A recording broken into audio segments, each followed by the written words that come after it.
Welcome to tonight's reading of Touched by War, this year's Kaplan Play Prize winner. I'm David Kaplan, the president of Eventide's board, and we're thrilled that you've joined us for tonight's virtual play reading. The Jeremiah Kaplan Playwriting Competition was established in 2006, with the first winner being selected in 2007. And now, for over a decade, the competition has showcased local playwriting talent and encouraged fresh, creative voices and original new works. Many of the winning plays have gone on to full productions, both on and off Cape. Now, before I introduce James Marlow, the playwright, I want to just take a moment to remember Ted Vitale, who passed away this week. A longtime active member of the Cape's theater community, Ted was an actor and producer, worked at Watt, and wore many other theater hats.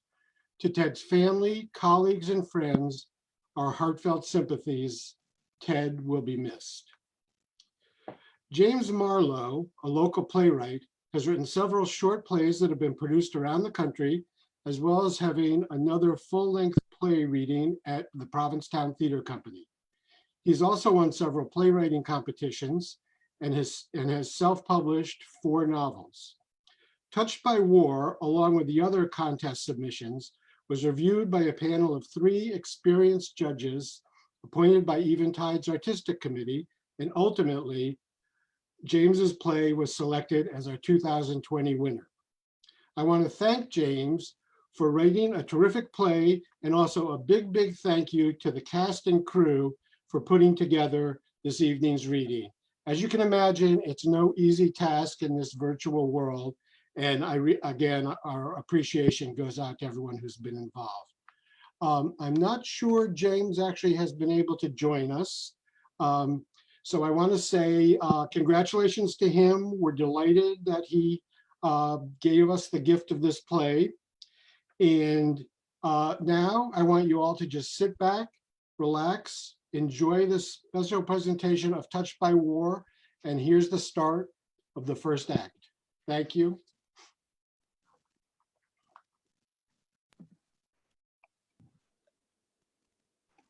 Mom? Oh, thank God you're here. Aunt Charlotte's on her way. What's going on? Found the door wide open and nobody here. Maybe Dad and Brett went for a walk. No, his books are all over the table. You know how neat he is, and he always leaves a note. Well, hasn't Dad become more forgetful lately? It's not that. Something's happened. Do you want me to drive around the neighborhood and see if I can find them? Oh, yes, good, please. I'll call the police. Nothing is wrong, Mother. Brett is 40 and he knows to watch for cars. I know, but doesn't know not to get in with strangers. You know how trusting he is. And who's gonna pick up that big lug? I know. But I don't imagine anybody would, but with your dad gone, I'm worried. If he's lost, Dad will find him. Stop worrying. Well, still, do drive around the neighborhood. This is Martha Orton, 22 Lincoln Street, O-R-T-O-N. My son is missing. 40 years old, but he's disabled. He's autistic, and he may not be able to find his way home. Probably wearing a white shirt and blue jeans. He's about 6 feet tall and 200 pounds. Please do. Do you need my phone number? Oh, you have it, of course. Thank you. What's up? I just saw Missy tear out of here. Brett's missing and so is Chaz. Brett has wandered off before. What's the big deal? Look at the way Chaz left his books all over the table. It scares me, Lottie. Oh, what's scary is he's still reading about Vietnam. Does he ever get enough? He hasn't been sleeping well lately. Something is coming to a head. Oh, what the devil is he looking for anyway? He knew Vietnam firsthand. Why he needs the books, it's about this curse of his. All he told me is that he wants to find out who he was fighting. Well, why? They were Vietnamese. There must have been something else. What else has he told you? You know, he's never said much about the war. I don't even know what he did to earn the Bronze Star. But you knew he had trouble sleeping when he first got home. And you know how short his fuses have been ever since. Well, did he ever tell you what he sent home from the war? Letters? No, to my mother's house. Or that he was almost court-martialed? What? Are you serious? Well, that's what he told my father, and he didn't tell you that? No, he wasn't ready to talk at first, I guess. And then he never wanted to talk about it in front of the kids, and the war receded into the past. And so we never did talk about it much, except, you know, when he goes on about the curse. Well, he quit fighting, you know. What? No, I didn't know. Now, they would have court-martialed him, except that he'd won that Bronze Star, and it would have been bad PR for the war effort. How do you know all this when I don't? I'm his wife. Well, he talked to Dad, and then before a little bit just before Dad died. Man to father, but not husband to wife. Well, I think you should consider yourself lucky. But I'm his wife. I'm supposed to know. I want to know.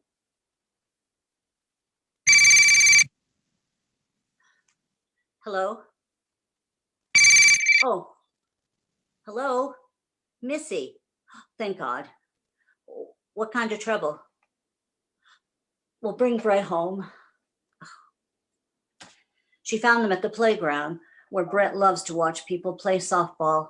He's been crazy about softball ever since Missy taught him the rules. Well, I'm afraid Brett takes after me. We're both a little touched. What do you mean? Well, just say disabled in certain ways, including the eye-hand coordination.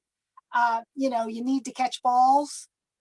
That time he came in with a bump on his forehead, Chaz said he'd never play catch with him again. He even threw the baseball away. Well, I did the same thing at 11 with Charlene. Beat me in jacks for the 100th straight time, so I hit the ball. Chaz just said, I won't add to what I've already done to him. Well, what did he do to Brett? Nothing. He's been more patient with him than I have. He loves Brett. But you've heard how he goes on about that curse. I don't get why he uses that word curse. It's just such an ugly word. You're telling me. But you said he sent something home? A box. He sent it to himself at our house. But you remember, Mother. Oh, she just had to open that box. What a mistake that was. Well, are you going to tell me what was in it? No. This is not a sister-in-law's job description.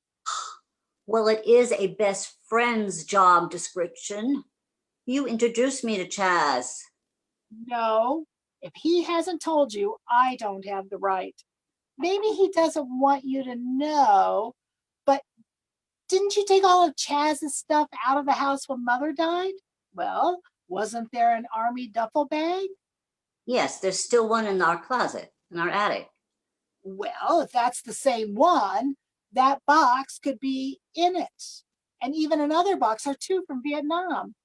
You gotta ask Chaz. Maybe I'll have to. Missy is such a good sister. Oh, I wish Charlene, with her ruthless need to win at Jack's, was half as good a sister. I just wish What? that she'd been born first, Missy? Why ever? so that she had gotten off to a good start before Brett was born. Why? What's wrong with her start? She's an RN, for Pete's sakes. I know. She held herself back. I think she didn't want to outshine her brother. You remember how she could do things at 3 that he couldn't do at 5? And things I still can't do, like ice skating. Missy must take after your side of the family. She was such a good athlete. But she wouldn't even go out for school teams because she didn't want to practice after school. She wanted to come home. Well, it was her choice, Martha. Brett would have been so happy to go to games and cheer for her. She should have done so much more with her life. Wait, you don't think an ER nurse is doing something with your life? She should have gone away to medical school. Brett wasn't her responsibility. My dear Martha, you should be proud of her. Oh, I am, but Brett would have been happy for her if she had gone. Be honest. Brett would have missed her if she'd gone away. Okay, true. Terribly at first, but he would have understood. Does he ever show jealousy that she married Bill? Not in his nature, too. And Bill showed him how to bowl, which he loves. Here they come. Here we are. A little worse for the wear, but only a little. My shirt got torn, Mom. Oh, I see, dear. What happened? I didn't do anything bad. Oh, I know you didn't. Where's your father? The police are talking to him. The police? Oh, he didn't lose it again, did he? Those boys were pushing me around. I didn't do anything bad. I stayed behind the fence like Missy told me. I know you did, Brett, honey. One of the boys I knew. Who? He was with his mother at the store, Kyle. She bought him a Hershey bar, and he even helped me bag some apples. He had a blue shirt on. I liked him. Why was he being mean to me, Mom? Sometimes people get caught up when others are being bad. Sounds like that's what happened with Kyle. But you look a fright. Let's go and get your face washed and get you a clean shirt. Yeah, all right. Can I wear the blue one? I like it the best. What happened? The best I can figure is that Brett walked into the park and was watching a softball game when some teenage jerk started teasing him. It looks like more than just teasing. They had him down on the ground, and Dad said they were trying to pull his pants off when he got there. Uh-oh, he must have gone ballistic. I'm afraid so. Well, what father wouldn't have? Oh, is that him now? Oh, yeah. Oh, and the police car is leaving, so at least he's not under arrest. But Daddy, are you all right? If the old ticker doesn't give out on me, yeah. There's nothing wrong with your ticker. It's your temper that's haywire. Why was the boy in the tank top crying? He didn't like being hurt. You didn't hurt him, I hope. Well, when I told him that they should be ashamed of bullying Brett, that little son of a bitch gave me the finger. Little. He was taller than you. Oh, I think teenagers this day just feel that giving the adults the finger is protocol. Oh, that one won't again for a while. I walked up to him and said, what did you say, knucklehead? Oh, why didn't you just say what we used to say as kids? Is that your age or your IQ? Yeah, I should have had you with me. Yeah. Anyway, he offered me his finger again, right in my face. Oh, no. So I took it. No, Daddy, no. I broke it. That's why he was simpering when you got there. When I and the police got there. Well, they're going to charge you for sure. It's an assault and battery. We'll see. There were 5 or 6 punks still around us when the cops arrived. So, self-defense. They said I'll be getting a notice of a hearing. Oh, the poor kid. No, a lucky kid. He came within seconds of being dead. Taz, no. Poor Brett. How can he go back to the park now? Do you even dare go back? Oh, I will, and he will. Brett's in the shower. I suppose something like this was bound to happen. Of course it was. I told you. I was Brett's curse. Dad, stop saying things like that. It is how it is, sweetheart. I did it to Brett. That's nonsense, and you know it. Some people still think that it's mercury that causes it. Nobody knows. Autism is statistical, Dad. It happens randomly at a certain rate. You know that there is no such thing as a curse. Yeah, well, you think what you want. Well, it never happened in our family before. You don't know that, Charlotte. But I do know I caused what happened to Brett. I'm the guilty party. Don't talk about guilt or curses. Brett is well and happy. That's what's important. Mom's right. There is simply no cause and effect. Well, you just haven't put the pieces together right. Oh, and you have. You don't know, Chaz. A gluten sensitivity or a lack of folic acid could be the cause. But he is not cursed in any case. We have a loving child, and he happens to be a little slow in some things, that's all. Besides, what kind of egomania does it take to think you have the power to affect biology, for Pete's sakes? Huh. If you want evidence of a curse, that's it. The male ego. Lottie, to claim to be the cause of a curse is the opposite of egotistical. No, it's not. It's power. Why do creeps brag about the evil they've done? Evil is kind of power over life, and creeps the only power they'll ever have. All of you, I will not have the words like evil and guilt mentioned in any conversation about Brett. There is nothing of that kind here. Do you hear me?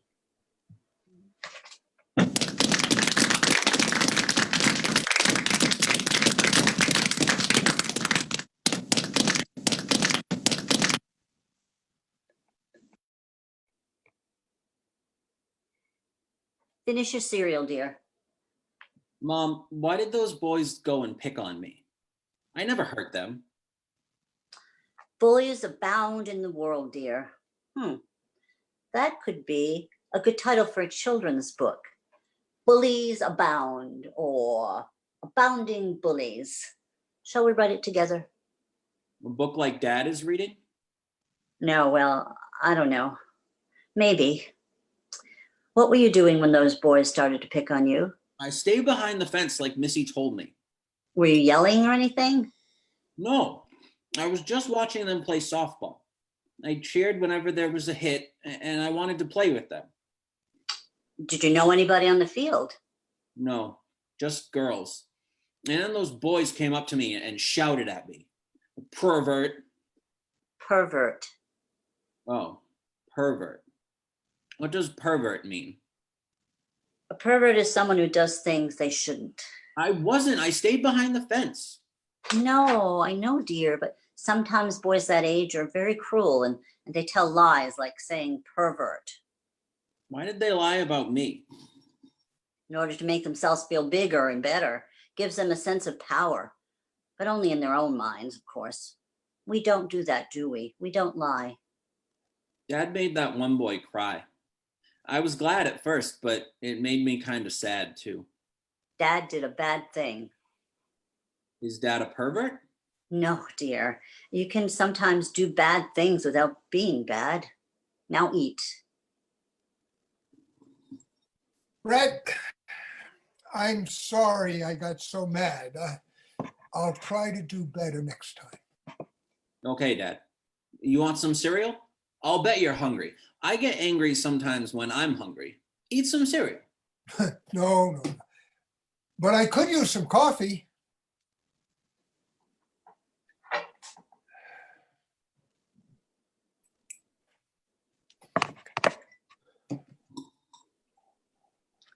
Maybe if Brett wants to go back to the park, I should take him for a while. All right with me. Give me more time to read. Are you sure all that reading about the war hasn't affected your temper recently? No, on the contrary. I tried to tell Charlotte why you were reading all those books, but I couldn't. My love, I told you, I am trying to find out who I was fighting. But why? What does it matter? It was 40 years ago.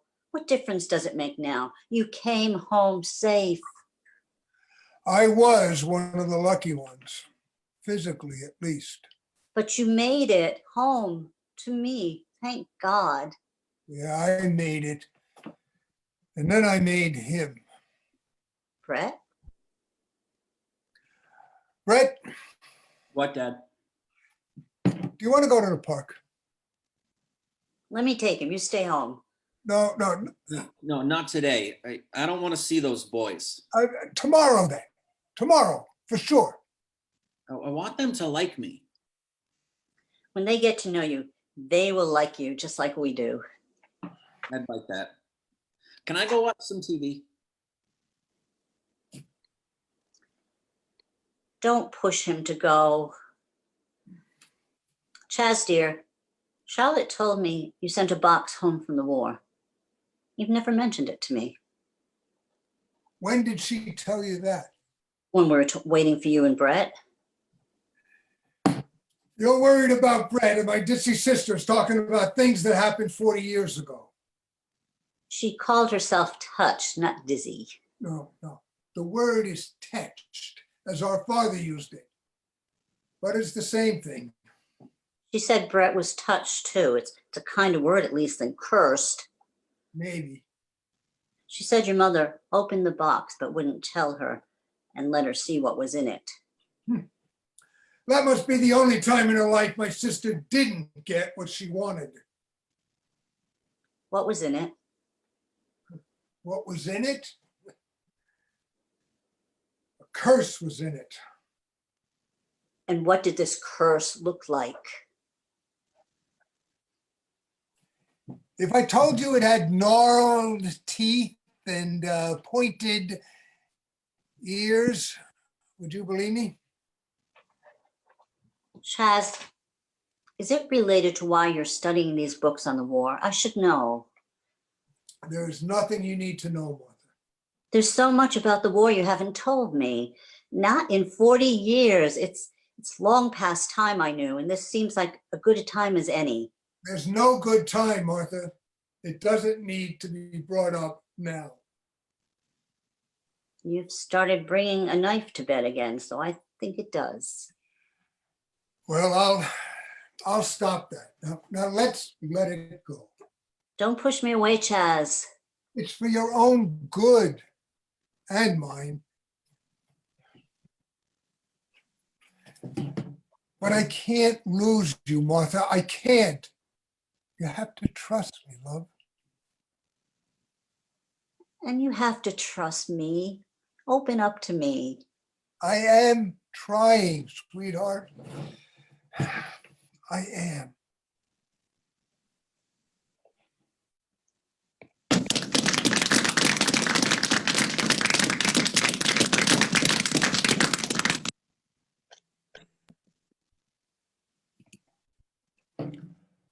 Missy, what are you doing here? Brett's at work. Why are you Brett's at here work. so late? Yeah, Brett's at work. Yeah, I pick him up in about an hour. Why? I've got some news and I want to try it out on you before I tell him. You have news that affects your brother? Indirectly. I haven't decided what to do about it yet. Well, he's not here, so you don't have to tease us any longer. Show a little patience, dear. Your books will wait for you. Bill has been promoted. That is wonderful. Congratulations. We'll have to have dinner to celebrate. Oh, the guy deserves it. He works hard. Hey, where is he anyway? At home. He was celebrating. Knowing him, that means one bottle of beer. No, he bought a bottle of champagne and roses. Then why aren't you helping him celebrate? Exactly. What is this promotion? They want to make him district supervisor. They want to? I don't understand. What's the snag? If he takes it, it means we have to move. Oh, So, Well, I'd have to quit my job at the hospital and try to get a new job after we move. sweetheart, anybody would be delirious at the chance to hire you. Well, what if they aren't? Together we make more now than Bill would earn by himself. do you really believe you won't get another job? Well, the economy isn't at its best, and I'd be at the bottom of the totem pole for layoffs. Then stay at home. Have babies while you still can. Dad, you know Bill and I decided not to have kids. That was before, when you first got married. Now you have a house, cars, money in bank. Things have changed.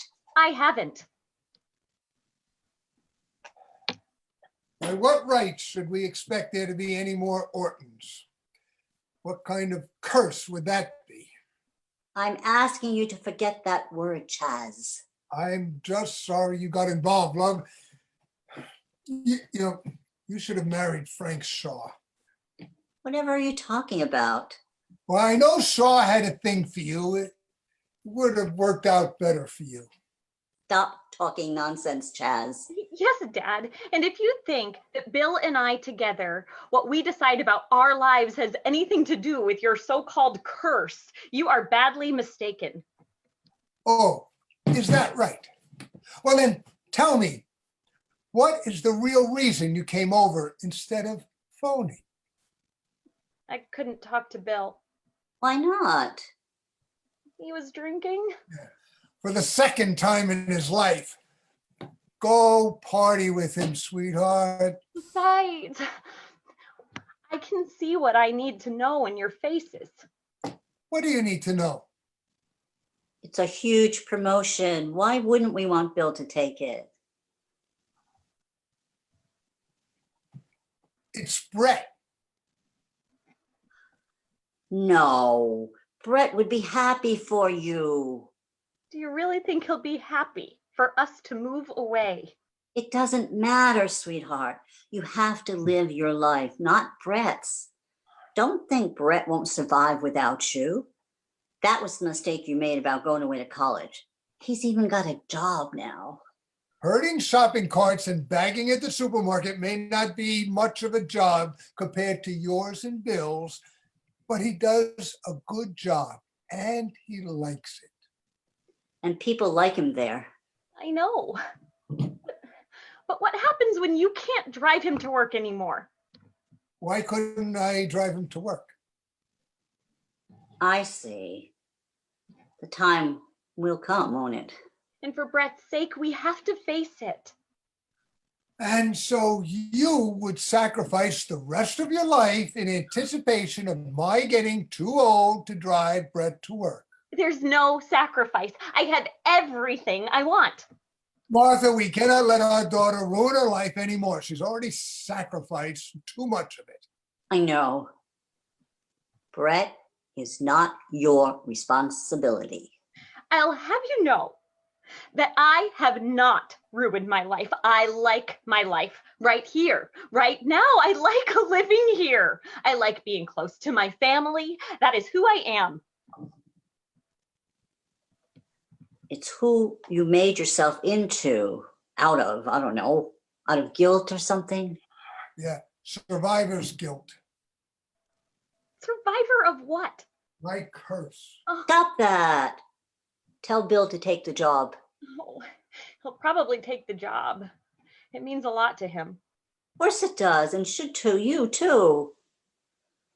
So you've really come here to ask us if it's all right if you don't go with him, huh? Don't even think that. Missy, you had to know when you married him there was a chance you'd have to move. His ambition and talent, they were always there to see. I didn't somehow think that I'd someday have to choose. Oh, honey, marriage is nothing but choosing and a commitment. Missy, the old double-edged sword cleaved from us and Brett and cleaving to Bill. Your dad is right. Look at your mother. She's been married to a curmudgeon, a temperamental, tough to put up with leatherneck bastard for 40 years, through thick and thin. That's life in Cleveland. Right. He can be so thick-skinned sometimes and so thin-skinned at others. Oh, now comes the truth of what she's had to put up with. The truth is that he's an open book. never lied to me, so I wouldn't change a thing. And Bill cannot be as hard to get along with as I am. No, it's true. There's no friction. We like each other's company. Tell me, does he pay enough attention to you in company and in bed? Taz, that's none of your business. Oh, don't tell me every woman doesn't need to be paid attention to wherever. All right then. It is Brett. Maybe I need him more now than he needs me.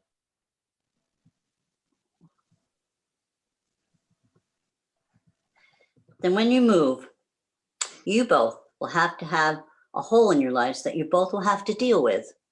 But I forbid you to stay behind on Brett's account. What's that?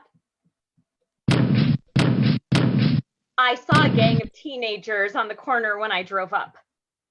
That's it. Those little scum, I'll handle this. Where are you going? To the attic. Well, what's up there? I have no idea. I don't like this. I'll handle it myself. Not without me.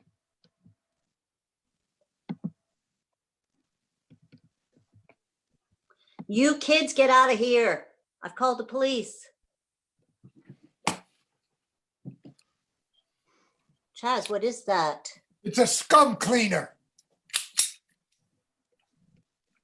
Oh, no, you don't. No. Just, what are you gonna do with that, Daddy? What were you going to do? Make them tea, for God's sake? They wrote something in chalk. Now go and sit down. They're gone. What did the little bastards write? I couldn't read it. Kids can't write legibly anymore. Give it.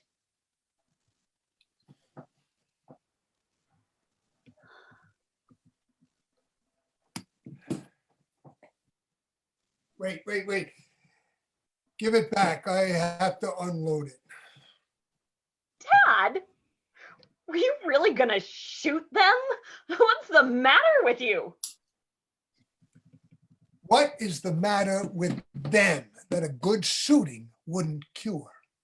Plenty is wrong with them, but shooting at them won't do them or you or us any good. Oh, it might do me a lot of good. Mom, did you even know he had that thing in the house? I didn't. No. All these years in the house? Where'd you hide it? I didn't hide it. It was in my duffel bag. In the attic all this time? Even while the kids were young? It has a padlock. Maybe I need to stay here for you, Daddy. Oh, don't try to make that an excuse. Your mother is more than capable of dealing with me. You're getting us worried, Dad. What's going on with you all of a sudden? Maybe I'm reverting Reverting? To what? to the person I was before I became your father. I don't know who that was, but I know who my father is. Go home to Bill Dear. Tell him how thrilled we are for him and tell him that you are going with him. Well, he'll have to go ahead of me in any case. I have to give notice and we'll have to sell the house. It won't be easy in this market. It's a nice house. It'll sell. What are you gonna do with the gun? Maybe I ought to give it to you to get it out of the house. What would I do with it? Poor Bill might think I've come home to assassinate him. Sorry about the scene, sweetheart. It's Mom you have to apologize to. Just stop the craziness. You want me to walk you out to your car? Honestly, I might feel safer alone. That's not what you want to hear from your daughter. No, it's not. I thought you were getting the anger behind you. I keep thinking reading all these books about the war is making it worse. She has to go with Bill. You have to tell her that I can't abide thinking that my curse has ruined her marriage too. I can't stand it. You're going to drive me crazy with this curse business. Please, please stop it. All right, all right, all right. I'll call it karma or nemesis or inbound chickens if you prefer. Well, none have roosted here. And what else do you have in that duffel bag I should know about? Nothing dangerous. No other guns? No other guns. Do you mind if I check sometime? Do you think I would lie to you, Martha? No, but you forgot to tell me about the gun, didn't you? I sometimes wish I could forget more. I know your nightmares are coming back. I hear you growling, and now the knife is back under your pillow. You'll cut your hand off in your sleep or stab me. Never, never. Haven't forgotten the time you nearly strangled me in your sleep. That was a long time ago, love. I said I'd lose the knife. It's just a knock, dear. Just a knock at the door. Answer it. Oh, Bill, you just missed her. You had to have passed her car. I know. I only wanted to see you guys. What's the white smudge on the door? Scum. Sit down. Can I get you anything? Coffee, maybe. I've been drinking champagne. Good for you. Missy told us. Congratulations. Well deserved. We are all so happy for you. Maybe not all. I'd be happier if I knew what Missy was going to do. What do you mean, do? She's going with you, of course. As soon as she gets the house sold, you know, you got to keep the furniture in it. No, No. No what? I don't think she is. I don't think she's going to go with me. Oh, just a few minutes ago, she was telling us how much she loves you. Oh, yeah? Did she tell you she loves someone else more? What? What are you saying? Baz. She won't go with her husband because of her helpless brother. What? You dare come in here and talk like that? What are you doing? I'm sorry. Sit down. I'm sorry. I apologize. I didn't mean it that. I'm not used to drinking. I know it's just a cognitive thing. He's far from helpless. I'm really sorry. I apologize. Baz, I almost think Bill is jealous of our Brett. I am jealous. I love Missy. I'd do anything for her. I already have. I gave up the idea of having sons to play ball with. What? Why? Because I love her. No. Why does she not want kids? Oh, just until you're financially settled, surely. Which you are now, for sure. No. No, I think it's because she's afraid. She doesn't want to chance another Brett. That's it, isn't it? She's never said anything like that. Well, tell her it's not in her DNA. Now she says she's too old. I'll be making plenty to support a real family now. I'd really love to have kids. She's only 36. It is a little late for her to have a first. We understood it was a mutual decision. Isn't everything in a marriage? I said I'd do anything for her. But I can't refuse this promotion. The window may never be open for me again. You're right. You're right about that. You have to take the job. How come she feels so responsible for Brett? He's older, for God's sake. We've struggled with that inherent sense of duty of hers, but to no avail.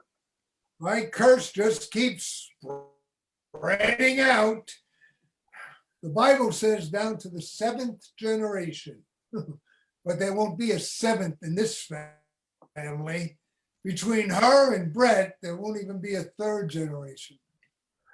Did you marry Martha before you went into the army? No. No. I was just Fine. wondering. I was wondering if she was willing to move for you. Yeah, right. When I got promoted to Vietnam. No. I mean, whether she would move to an army base. I wanted to marry him so he wouldn't have to go, but he wouldn't. I was not going to do that to you, love. Who knew if I'd come home or what I'd come home as? And look what did come home. You would come home as the man I loved and cleaved to. See? That's all I ask for. Well, Missy's that way. The very fact that she cares so much for Brett gives you an idea of how much she cares for you. The problem is, I don't need her like he does. But you always give more to the needier one. A person like Missy always does. I can't compete with that need. She married you and she made a vow to you. She'll go with you.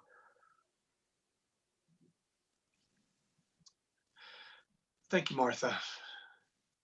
And Chaz. I just hope you're right.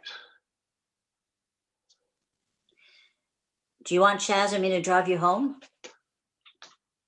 I've only had one glass. I'll drink the rest of it when I get home. That's the idea. And make Missy drink some too. I know she's so proud and happy for you. I know you know that. Yes, I think she is. But this promotion has become so double-edged. Isn't that the nature of life? Apparently. Good night. Everyone should be so lucky to have in-laws like you and parents like you.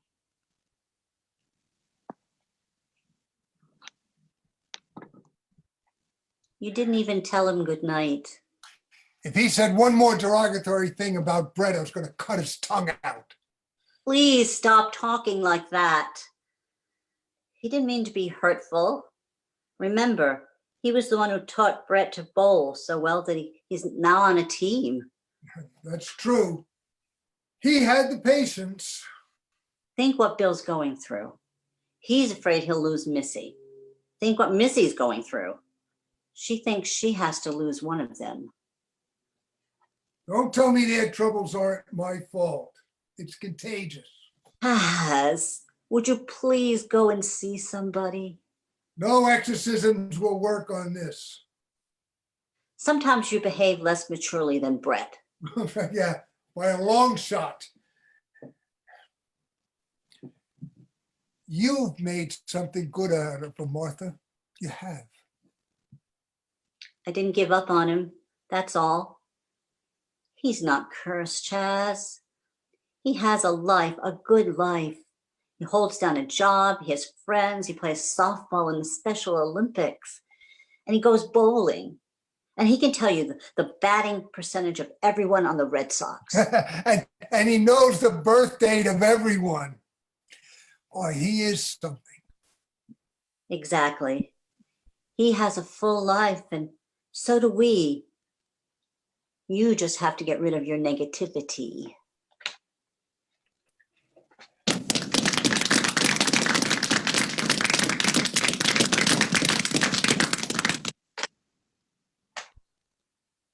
Oh, that was fun, Martha. Thanks for dinner.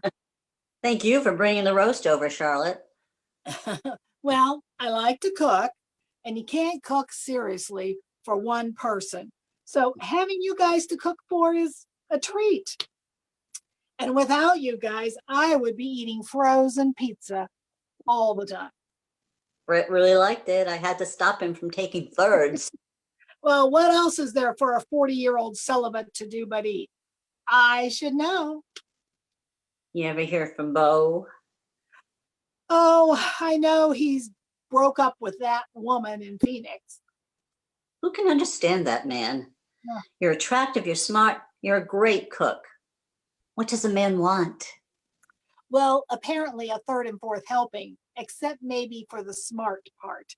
He prefers them young and dumb. At his age, he still fancies himself a Casanova. Of course he does. Men are like corkscrews. They're made for just one thing. Don't forget, they're also needed for dealing with spiders and mice. Oh, don't get me wrong. The corkscrew is okay. If only they didn't always move from bottle to bottle. Honey, you're awful. Oh, too much time by myself, I guess. You're too old to talk that way. Oh, but just young enough to think that way. I'm so glad that you and Chaz have each other. Oh, the rest of this country need to know a solid marriage is possible. But I know my brother hasn't been easy to live with. No, especially not lately. Did you know he kept his pistol from the army? No, but I'm not totally surprised. The war changed him, Martha. He actually got it out of his old duffel bag to use on kids the other night. Whoa, on kids? Not good. You ever gone through that duffel bag of his? No, and there's a lock on it. But he assures me there are no more weapons. What does worry me is that he seems to have become more secretive. I know he's keeping things from me. Like what besides the gun? He has a bank account in his name only. But if you know about it, it can't be much of a secret. Well, it's odd. He really makes no effort to hide it from me. Oh, then I wouldn't worry about it. Look, why don't you keep the roast for tomorrow night? And Brett likes it so much. No. It'll save you from having to eat cold pizza again for a couple of nights. I insist you take it home. Oh, Bo put a picture of himself up on Facebook. Lottie, tell me you don't follow him on Facebook.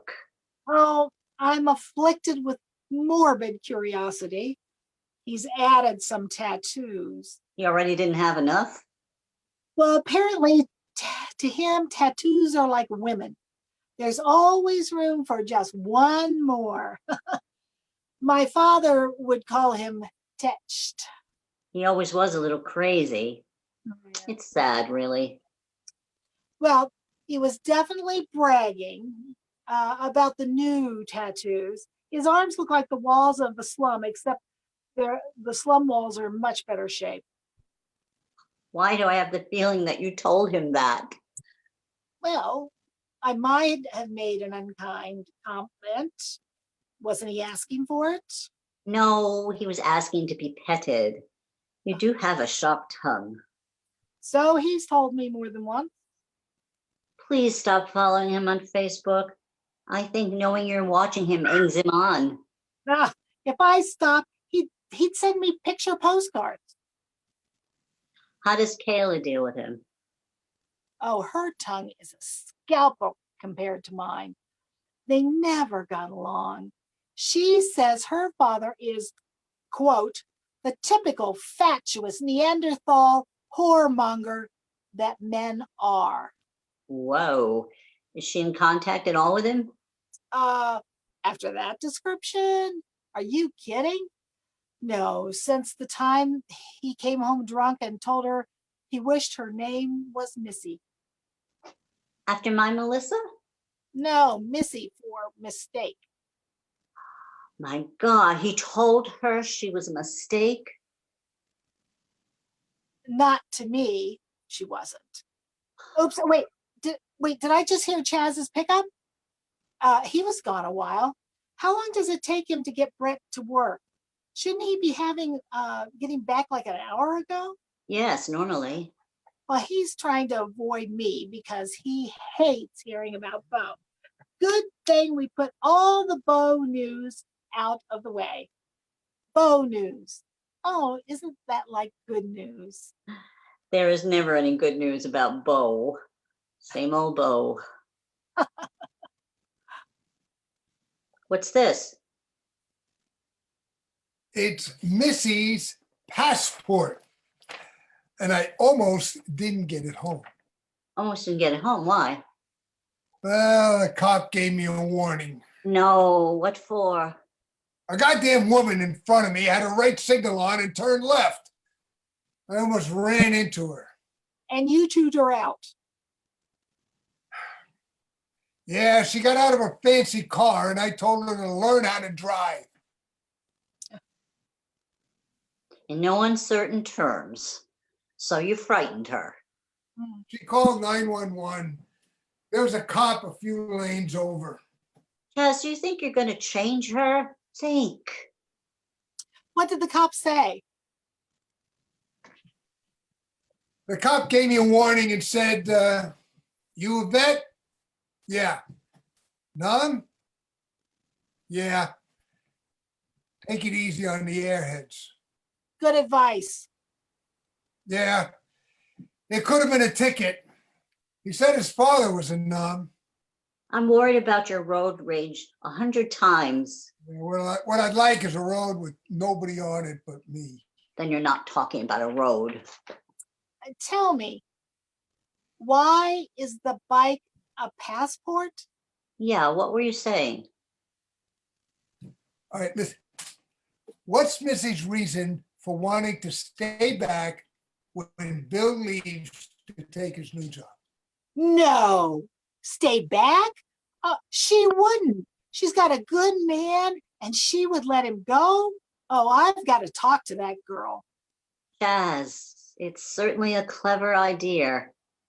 But you know, Brett doesn't have the balance to ride a bicycle. Remember when he was 7? He broke his arm trying. I'm going to let you guys hash this out. If Chaz thinks Brett can do it, I'll bet on him. All I'll say is good luck. Have Missy call me. I'll set her straight about Bill.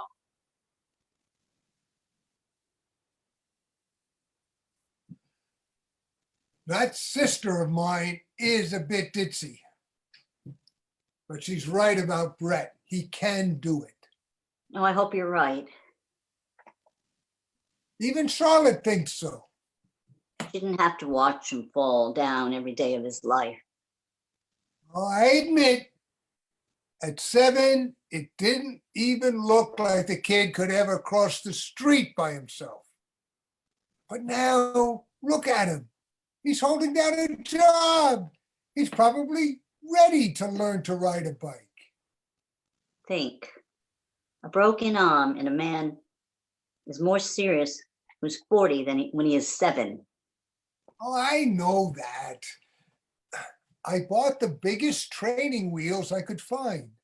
But Chaz, can you see that big 40-year-old man on a bike with training wheels? Have some pity.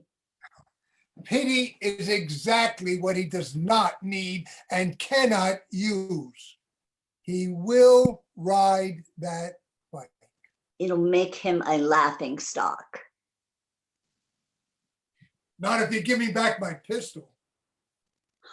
Chaz, now I really begin to worry.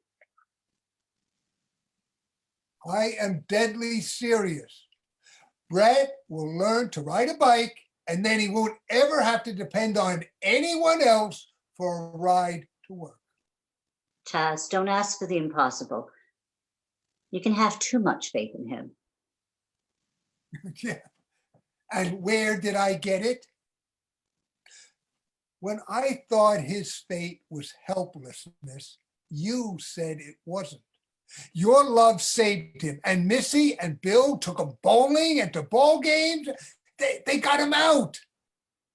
Now it's my turn. I have to admit, you picked out a pretty color for the bike. And I have a lock for it so it won't get stolen. You think of everything, but where will he learn to ride? In the park. There's a bike path there. Bill with 4-year-olds on training wheels. Yeah, 4-year-olds, I don't worry about. They're too busy to make fun of them. Besides, what choice do we have? Not much. So by Missy's passport, you mean she'll have no excuse to stay behind? One less, anyway. I see. By the way, dear, what am I supposed to do with that pistol? I don't know. Put it back in the duffel bag. So that you can get it whenever you want to? It's got a lock. Here, I'll give you the key. And I'll give you the spare keys for the bike. Now keep them both. I'm going to put those training wheels on the bike.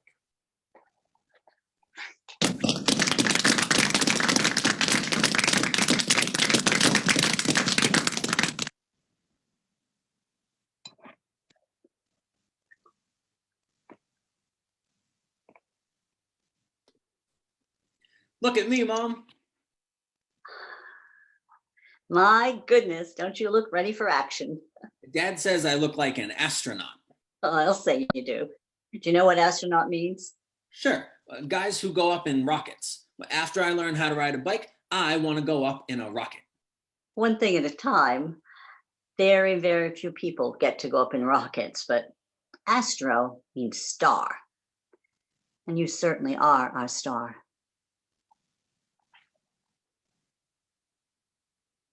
Well, first we have to work hard to get our bike riding down. Daddy, you mean I want to stay up?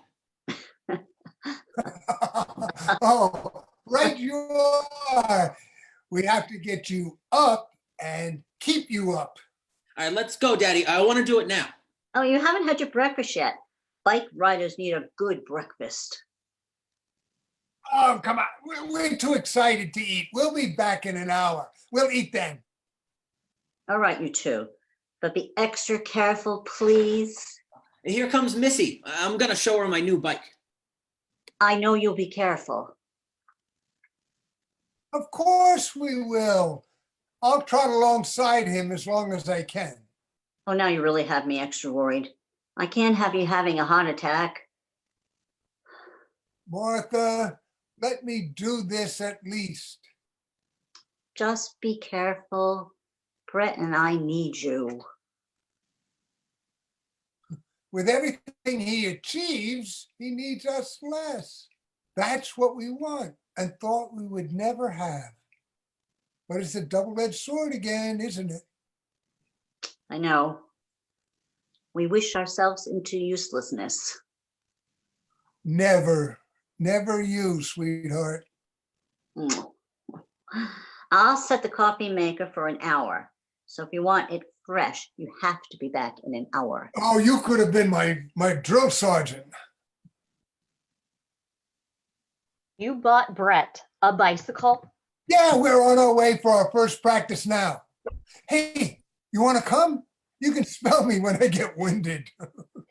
I wish I could, but I'm on duty in a half hour. All right, so long. Wish us luck. Does Dad really believe that Brett can learn to ride a bike? I assume he does, and if anyone can make it happen, it's your dad. He's gonna get hurt. I did not want to see my brother in the ER or my father. Yes, it could be either. Then why do it? Why take the chance? There are other ways to get exercise. It isn't for exercise. Brett gets plenty of that at work. Well, for fun then. Buy him a race car video game, or maybe there's even a bicycle race video game by now. It isn't for fun either.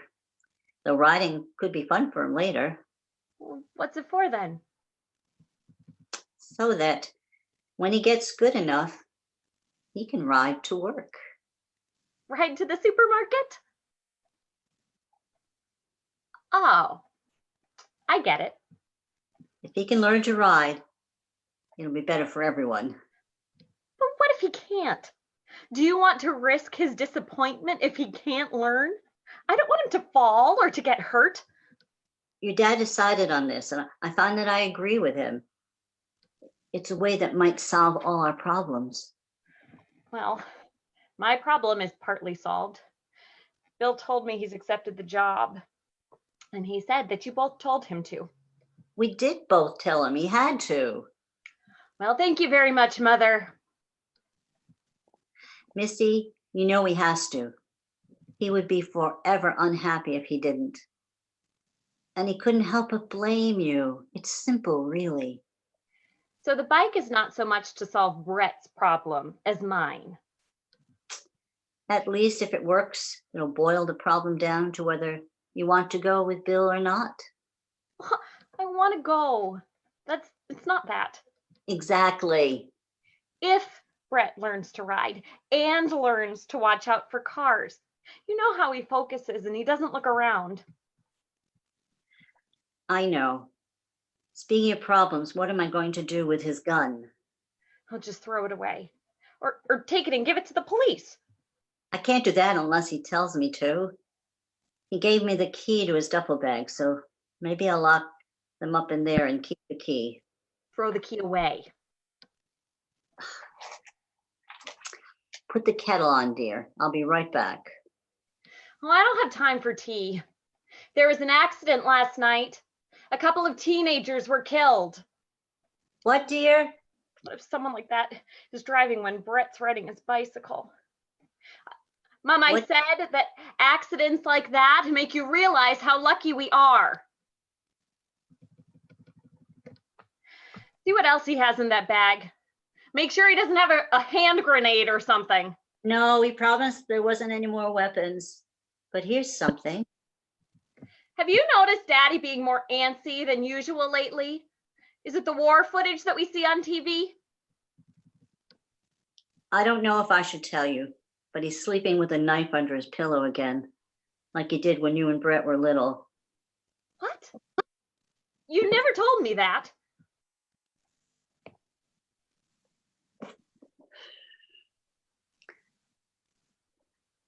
Look what I found.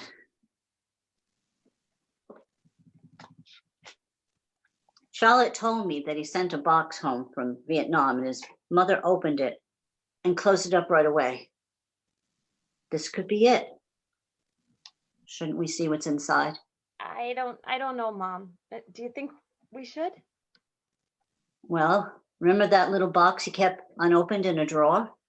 I finally opened it. It had his bronze star. If I hadn't opened that one, we never even know. Well, okay then. Oh, thanks.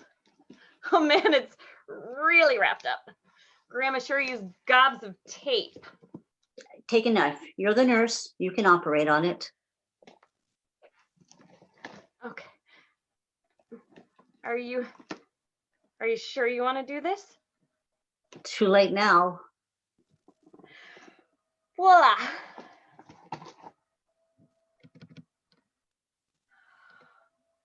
Oh my God. It's an ear.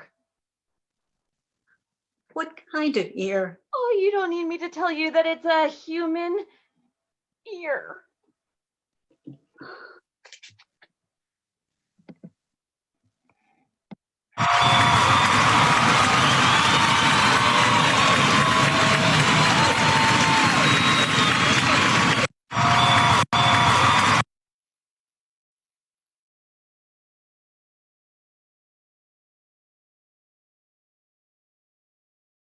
Well, that sure was something. I hope you folks have enjoyed the first act of Touched by War. Know a lot of folks have been following along. We're going to take a 10-minute intermission right now, and while our actors are getting a drink of water, or as I am at home, topping off a glass of wine, we want to take a few minutes to chat with you and kind of talk to you folks at home who are watching what we're doing, a little bit about what we're doing here and who Eventide Theater is and what we're hoping to accomplish with both this reading and some of the things that are coming up. But first, I'd like to introduce you to Emily Entwistle. She has been really the driving force behind the playwriting competition. She walked into the competition cold and took over and has been ushering us through the acceptance phase and the judging phase, and has really been instrumental in getting us to the point where we're here right now. So, Emily, why don't you tell everybody at home who's watching a little bit about what brought you to our door and how you got involved, and share a little bit of your involvement with us. Well, thank you for that introduction. You were actually the person to approach me, and you told me a lot about the competition. And just by hearing about it, I sort of fell in love with it. And I have an acting background in theater. So when you asked me if I wanted to take a coordinator position, it was a new role for me, but I quickly fell in love, and the project became almost like a baby to me. So here we are. We have lots of plans actually for the future of the playwriting competition, which we're very exciting about. We hope to change it up a little bit, so stay tuned and keep updated on our website and everything, but we hope to engage a lot more artists, and we hope to have a lot more audience involvement going further. That being said, we want the audience involvement in the critiquing process, not just the judges. It's going to be really fun and really interactive, and stay tuned because it's going to be very exciting. That's great. That's great.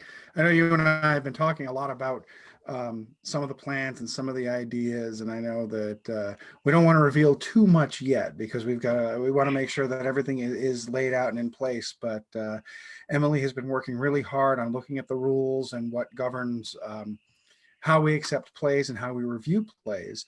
And she and I have been kicking around some really fun ideas on how we can take a competition and turn it in a competition like this one and really turn it into something much bigger than what it is, into a small festival, which we hope will grow over the years.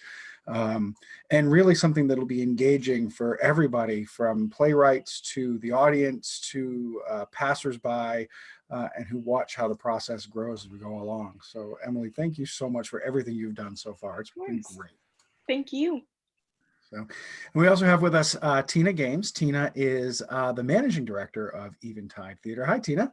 Hello there. Hi, Chris. Emily, thank you very, very much on behalf of Eventide. I know how hard you've worked on this, so thank you very, very much. And hello to our audience members. Thank you so much for joining us. I guess we're through Act 1. We'll be starting Act 2 shortly. And Chris, you know, it's been an interesting journey. As everybody knows, this production was supposed to be on stage at Eventide. Unfortunately, that didn't happen. I think we all know why, but we were happy to be able to bring it to you in this way, virtually. We're doing some experimenting here. So I just want to welcome everybody. Thank you for joining us. And if you like what you're seeing tonight, we would very much appreciate, in the comments section, which is right under the screen, I've put a donate button. We have worked really, really hard with our actors and Emily and Chris and myself, you know, putting this production together. And there's a link there. If you feel moved to contribute in any way, $25, $50, $100, there's a donate button, and we would very much appreciate your support. We have our actual theater has gone dark, but we're happy to bring you this virtual theater, and we want to keep it going. So we would be very, very grateful for any contributions that we could get. I couldn't. I mean, it's so true. The importance of supporting your local community theaters, and we live and die by the support of our community and our membership and the people who come by to see what we do and are able to watch our shows. And with everything that's going on in the world, it's been a real game changer for us, just trying to learn, you know, how do we bring live theater to people who can't go to a live theater? You know, and I see, you know, it's important to note that in this time when everybody's cooped up at home, everybody has turned to the arts for some sort of support. Everybody has turned to cultural touchstones. They're reaching out and they're looking for new opportunities for engagement. Netflix has gone off the charts in subscriber memberships. Movie theaters are releasing major motion pictures direct to home video, and they're making a fortune on that. And then there are the artists here on Cape Cod who are struggling to have their voices heard.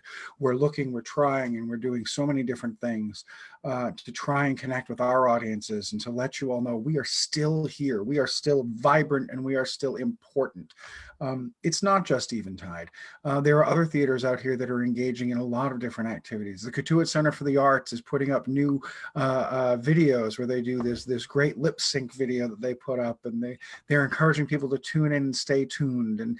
And I know the Academy Playhouse, or the Academy of the Performing Arts out in Orleans, they're actually doing a show on Sunday. So if you tune in for our performance Sunday afternoon, when you're done, feel free to tune over and join them, because they're doing a great show called Art and Music, which starts at 7 o'clock. And I think that's available on their Facebook page. And I know as soon as I dial off from our production here, I'm going to be going over there as well. So it really is interesting how theaters which are struggling normally. We usually are doing our big spring musicals, are now just looking for any way that we can have a voice and any way that we can reach out and connect with our neighbors. You don't reach out with your hands anymore. You reach out with your heart, and you reach out with your soul, and you reach out with your art. And we can make a respectable, socially distanced, intelligent, capable, artistic contribution to what is going on in our community. And to be able to let folks dial in and to have the passion of our actors as a part of this is amazing. So it is. And Chris, I want to add too, I mean, we've always, as you and I have worked and with our board, it's so important for us to bring thought-provoking theater to our audiences. And whether that's To Kill a Mockingbird, Assassins, or what you're watching tonight, Touched by War, with James Marlow writing it, whether it's an original or, something that's been produced, main stage, Broadway, or regional theater, we're just really happy to bring these types of productions to you as very valued audience members. And also maybe later on in Act 2, I'll put up a link if you're interested in joining our membership at Eventide Theater. A lot of perks to becoming a member. We have a lot of receptions where you can mingle with the cast, you can engage in talkbacks. We're going to have one at the end of the show tonight as a special treat for our audience joining us this evening. But we have a lot of wonderful things for our members. So if you are interested in joining the Eventide family, I will be putting up a link during Act 2, and it will take you to our membership page. But again, your support is so important to us, whether it's monetary, buying tickets, showing up like you are tonight. I mean, you're the reason we do what we do. So we thank you very, very much for being here with us tonight, and lots more things to come. absolutely. And if you are curious about some of the other things we're working on, it's not just this playwrights competition. We are going to be bringing in some of the now this is our winner. We are going to be doing some readings of the other people who were entrants who didn't necessarily win the award, but really strong contenders, and we're really looking forward to sharing those with you. In addition, we have a great program called Drop-In Shakespeare, which is something that I'm particularly proud of, because Shakespeare is a special place in my heart. And I love, we do Shakespeare, we say no rules, no rehearsal. You can join the link, and whatever play we happen to be reading, you can sign up for a role an hour ahead of time. And the list is posted. It's literally a free-for-all. It's the fastest click gets the roles. And then you join us, and then we broadcast just in the same way that we're broadcasting this show. We broadcast on our Facebook page through a Zoom link like this. We will broadcast a variety of different Shakespeare plays. And the neat thing about that program is that we're doing Shakespeare plays that are not the ones you would normally see. It's not the big ones that you always see, like the Hamlets or the Romeo and Juliets. We're doing some of the ones that you don't see performed very often. The ones like we just did As You Like It, which is a great show, but it's not performed very often. And we do some really interesting things too. For example, this coming Thursday, when we do it every Thursday at 6 o'clock. This coming Thursday, we're doing something a little different. Our Drop-In Shakespeare is actually experiencing a Christopher Marlowe takeover. And we're going to be reading Dr. Faustus, which is, again, a wonderful, Marlowe was a contemporary of Shakespeare's. And it's an opportunity to, again, hear a play from beginning to end that you probably would very rarely, if ever, have the opportunity to be exposed to. And then in 3 weeks, we're having our springtime sonnet slam, which is basically we're going to have a cafe style coffee house, and grab your coffee and snap your fingers, and you can recite your own sonnet, jump in at any time. You can recite your favorite sonnet. You can write a sonnet of your own. You can create one extempore, or you can just read a different poem that's not a sonnet at all. It's pretty much a free for all and an opportunity for us all to get together. So, and we're also open to ideas. So if you have ideas that you want to share with us, please kick them over to us. Our next big project that we're really excited about is our masterclass series, which we're hoping to roll out soon. And that's another opportunity for us to reach out to our community and to connect with our neighbors and to share our knowledge and our experience with you. And we hope that you'll keep an eye out for those and join up for those as well. I also want to mention, Chris, too, this evening, like I mentioned just a second ago, we are going to have a talk back at the end of the show. So if you have questions, comments, please put them in the comments section. I'll be monitoring those. I'll be back at the end of the show to join Chris, and we'll have a conversation about what you think about tonight's show, any questions you have for us, for the actors, for Chris. So please feel free to write comments and questions in the comments thread, which is right under the screen that you're looking at now. Right, well, folks, I can see that it's been just about 10 minutes since our intermission started, which means everybody should have had a chance to go to the bathroom and grab a drink and should be settling in. Our actors are standing at the ready. So I want to thank you, Tina and Emily, for joining us during this intermission to chat a little bit. And we'll be seeing you again at the end of the show. To everybody else who's at home, who's here with us still, as you're settling back in, please enjoy Act 2 of Touched by War. Enjoy. Thank you.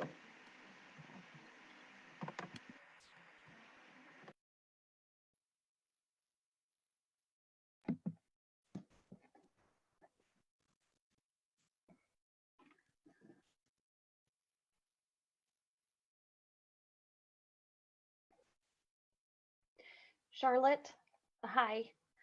Come over to Mom's, please. Something happened. We opened the box from Dad's duffel bag. I don't know whose bright idea it was. Did you know what was in it? Well, hurry, please. I have to go.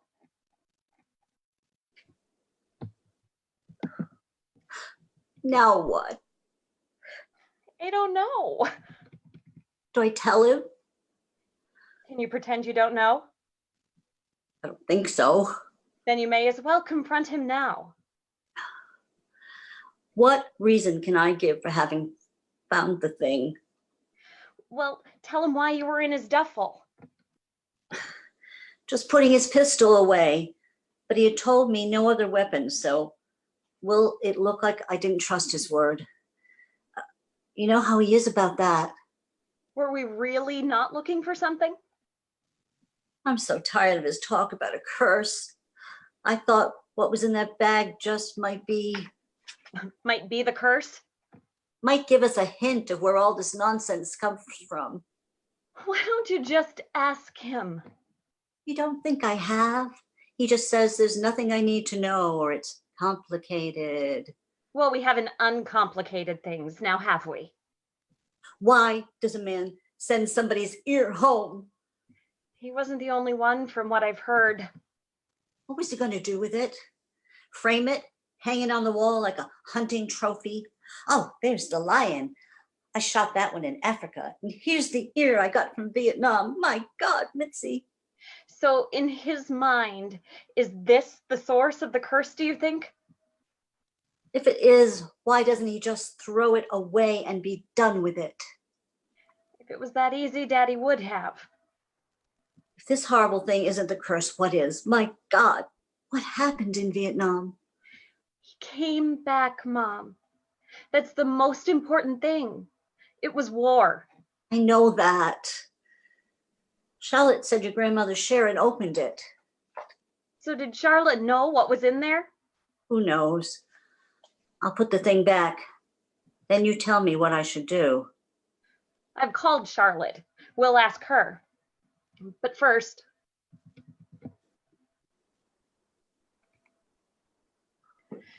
Bill Kutcher, please. He's not in? I'll try his cell, thanks.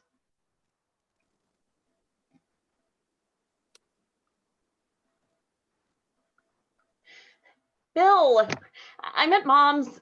Big problem. I have to go to work. When you get this, stop by and see her right away. Bring some comfort. I'll talk to you later.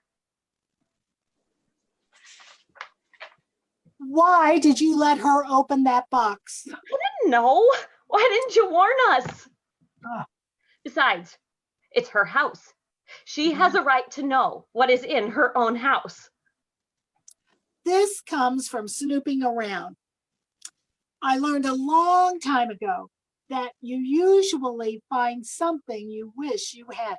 Oh, It wasn't snooping, for heaven's sake. She went to put the pistol away and saw a box. You knew, didn't you?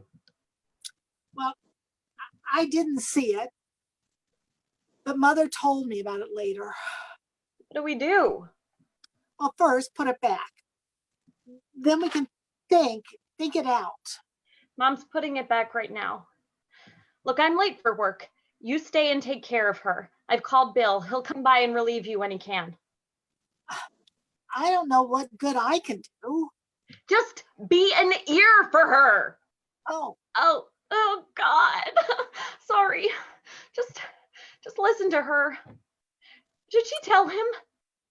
I think she should never admit it. She just says to him, innocent as ever, "What's in that box I saw, dear?" Let him tell her what that he has it. Maybe. Mom, Charlotte's here. Charlotte, she thinks that you shouldn't mention it. Well, it's 40 years since he did whatever he did. But it's monstrous. Did you know I was marrying a monster? Mom! I hurt my arm, Mom.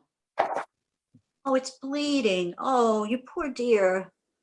I was afraid of this. I'll get a cloth and bandages. I was doing great. Dad even said I was doing great. And then I fell over.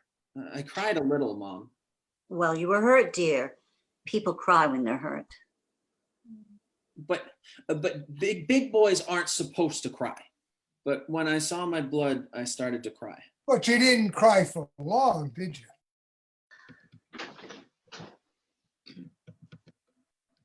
Well, we're going to fix you right up and it won't hurt anymore. What's going on?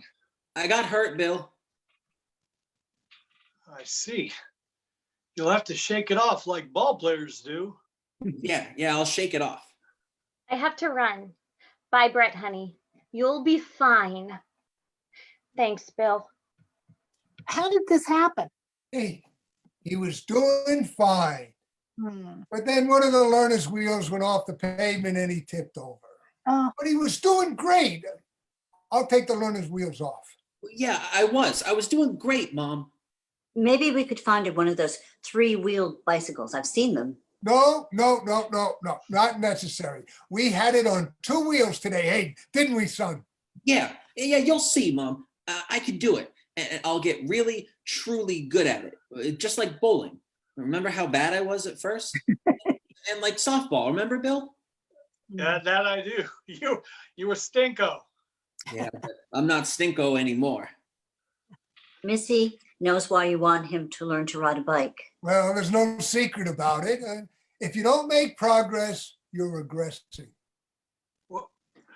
What is all this?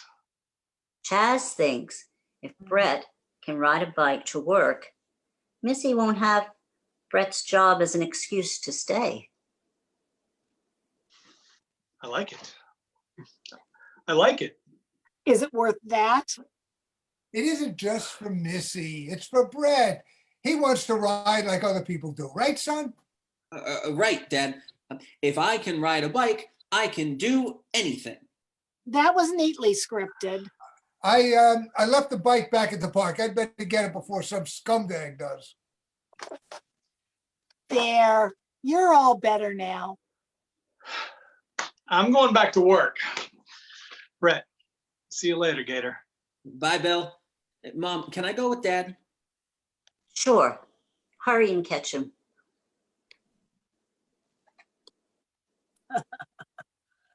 Oh, he likes being with Chaz. But if he keeps falling on that bike, don't let Chaz let him keep it. He'll break his arm the next time. Oh, I won't. Oh, look, he's lumbering along as fast as he can. Chaz hasn't even seen him yet. It's called running. Oh, yes, definitely running in his own way. Why do you have to talk that way? That unkind way, Lottie? Well, because I'm not a nice person, which is why Bo left me. He said I wasn't nice. That's not true. You are nice. Just that your tongue needs to be on a leash. Oh, telling the truth is what makes people not nice. Well, you didn't tell me the truth about the box. Well, how could I know he still had it? So I didn't lie to you. See, I try to be nice for a change and I still get into trouble. An ear, Charlotte. A human ear. Well, what did you want me to say? I don't know. Now is the time to lie. Tell me it was plastic. Tell me he sent it home for someone else. Just tell me that my husband did not cut off a human ear and send it home like a damn souvenir of a trip to Vietnam. Okay. It was a sow's ear and he planned to make a silk purse out of it. I'm in trouble, Lottie. You know how much I love him, but Oh, you're not in trouble. You just keep on loving him. Whatever Chaz did, it was 40 years ago. And it's not like the man was alive when Chaz did it. that doesn't help. Chaz had to have killed him. He was a soldier. It was ghoulish, Lottie. Oh, we can't know all of what went into his doing it. You're in danger every minute. So very, very afraid, and the bullets are flying, and men who want to, nothing more than to cut your throat, are creeping towards you in the night. Then the morning comes, and look, I'm alive. Hip, hip, hooray. I'm not dead. My enemy is, thank God. That's what it must feel like. I think it's just an act of celebration. The joy of being alive when you thought you were going to die. I think that's why they do it. Not a ghoul, just a boy ecstatic to still be alive. What a vivid imagination you have. That was also something that Bo accused me of when he would come home late at night. Thanks, Lottie. And that does help a little. But if he took it in a moment of celebration, why does he talk about a curse? Well, not everything, or maybe anything we do in ecstasy is something we're proud of afterwards. Can that be it? How do we convince him that whatever happened did not curse us, any of us? He even blames what happened between you and Bo on his curse. Well, we didn't need any help in that department. Bo is his own curse and mine. Bo blames having a kid on our divorce. What he says is we were fine together until we had Kayla, and then I changed and he fell out of love with me. It was Kayla's fault, you see, not Chaz's. Oh, and definitely it was never Bo's. I always thought Bo had wanderlust. Oh, if that means he always wandered, I'd agree. Yeah, but if he needs to blame someone else, he needs some cause outside of himself for leaving. So he blamed our child. Some men can't stand to share their lover with children who, after all, want to turn her into a mere mother. Mere mother, ma mère. Oh, but listen, I do have some news. News that defies Chaz's damn curse. Kayla emailed me and she said she was getting married next month. I didn't even know she was dating. Really? That is such good news. I'm so happy for her and for you. What's his name? She hasn't seen fit to divulge that trivial bit of information, but we need to tell Chaz when he gets back. The family thrives. We defy his curses. And you forget that damned year. It was 40 years ago. I'll try.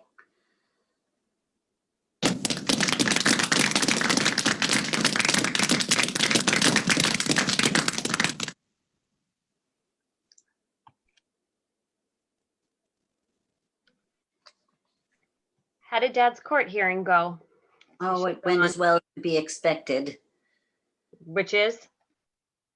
He's on probation for a year. Turned out Chaz knew the father of the boy from the VFW. He'd been in Afghanistan, and the judge took PTSD into account. I could see that the mother didn't want Chaz to get off so easy. I suppose the mother wouldn't. We have to watch Dad now, don't we? I've been watching him all these years. It's nothing new. I know it. Martha Orton, the eternal sentry. Wives earn their stripes too. And mothers. I'm hungry. Is supper ready? You got enough for me? Always. I ordered 2 large pizzas. Brett likes them. There's not too much Brett doesn't like. You can't let him get any heavier, Mother. Sorry. Charlotte's coming over. She's got something she wants to tell us. What's wrong? Bill's gone. Not in anger, I hope. Oh, no. He just had to show up at the new job on time. Well, we knew he was going to go, didn't we? And you'll soon follow. It's still a shock. 13 years and never separated for more than 3 days. Are you afraid you'll learn you can't live alone? What I'm afraid of is that he'll learn he can. Men think they can until they get alone. They're less capable of it than we are. First, they shout for joy, and then the next thing they do is go out and look for companionship. You're not making me feel any better, Mom. I think he's a real catch. If you're afraid of losing him, you can't stay behind long. Well, I have to sell the house. I won't like living alone. You'll probably have me around a lot. You're always welcome here, dear. Did Daddy ever? Not that I know of. Besides, the companionship men seek out is not necessarily female. Still, Daddy was away at war. Bill hasn't even been out of town without me since college. Is there a point there? My point is, Daddy at least had the opportunity to be wild. Bill never has. He's just getting to the age when midlife crises can hit. You just need to show him how much you love him. I know you've resigned at the hospital, but you need to really get packing up. Daddy says houses sell better with furniture in them. Surely making a few extra dollars on the house is not as important as joining Bill sooner rather than later. Did he take all his clothes? No. Why? If you've taken them all, you might have more reason for concern. But he took the flashiest. At least what he thinks is the most fashionable. He's not exactly on the cutting edge of haute couture. If a man close to 40 is, I would despair of him. Have you had it out with Daddy about the you-know-what?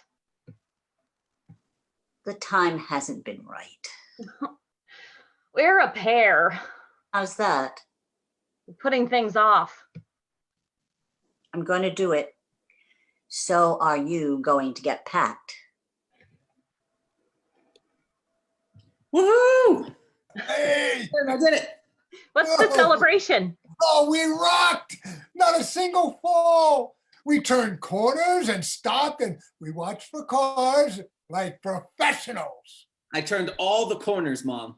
We're gonna do it. What about the rain and the snow and the ice? Missy. We'll get out and practice for that too. He can't ride in the snow and the ice. People do. I'm not afraid. I'll be real extra careful. The pizza guy needs to get paid. Get the money out of my wallet, please, sweetheart. Where? In my good pants on the bed. Brett and I'll get washed up for pizza. Are you alone? Bill left this morning. Well, don't keep him waiting too long. Speak of waiting long for a man, guess what I just heard? I know. Kayla's planning to get married.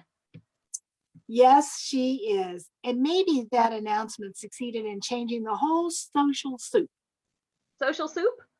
Oh, you know, the atmosphere, like global warming, the spirit of the age. I'm trying to channel my old college courses here. Anyway, Bo called.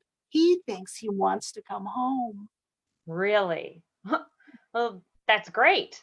Yeah, we'll see. No commitment or anything. What he said was he wanted to see if we could rekindle what we had now that Kayla is gone out of the house. Well, I think that sounds hopeful, if Mm. also awful. Well, it's not definite yet. Did you tell him about Kayla? No, but I will.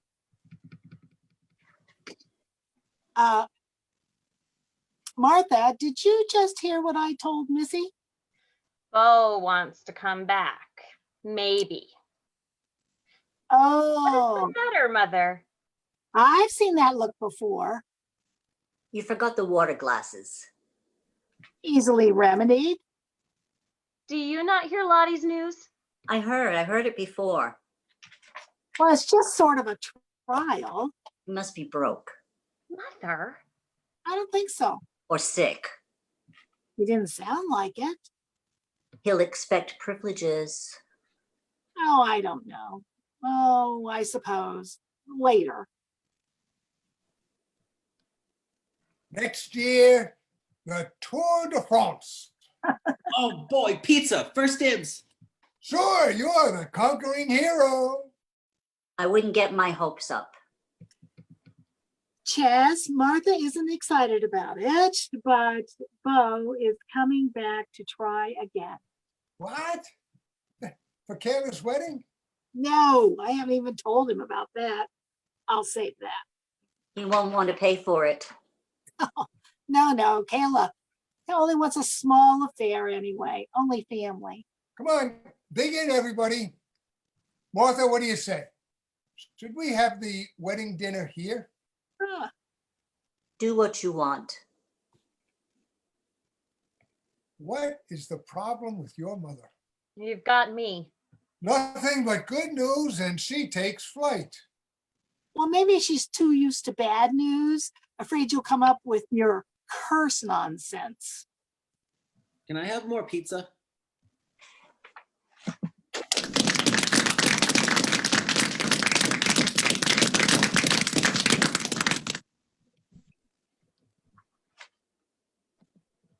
Mom?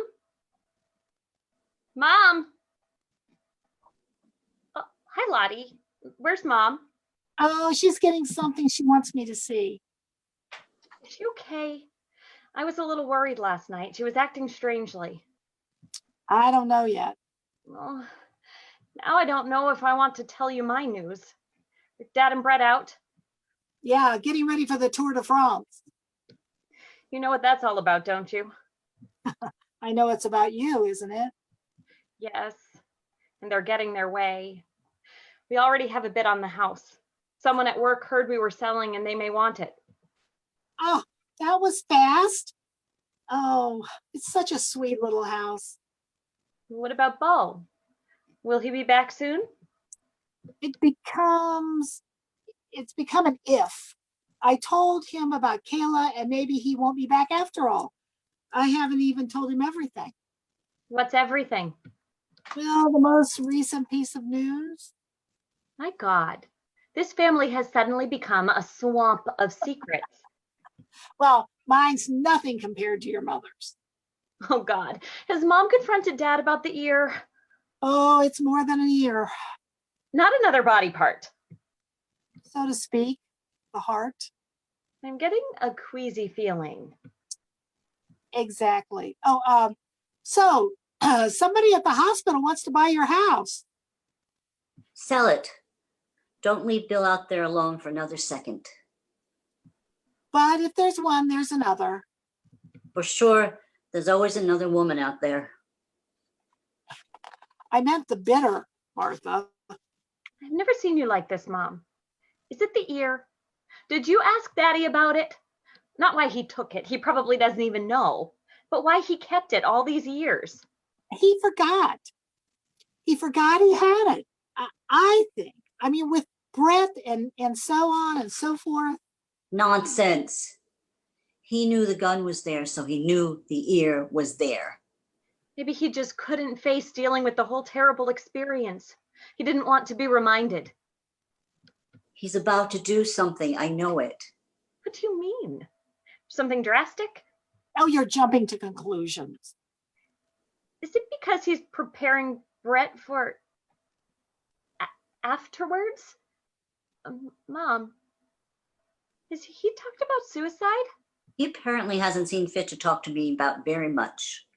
Then you have to bring it up. Make him see a social worker at the VA. You can't just let him welter in thoughts of suicide.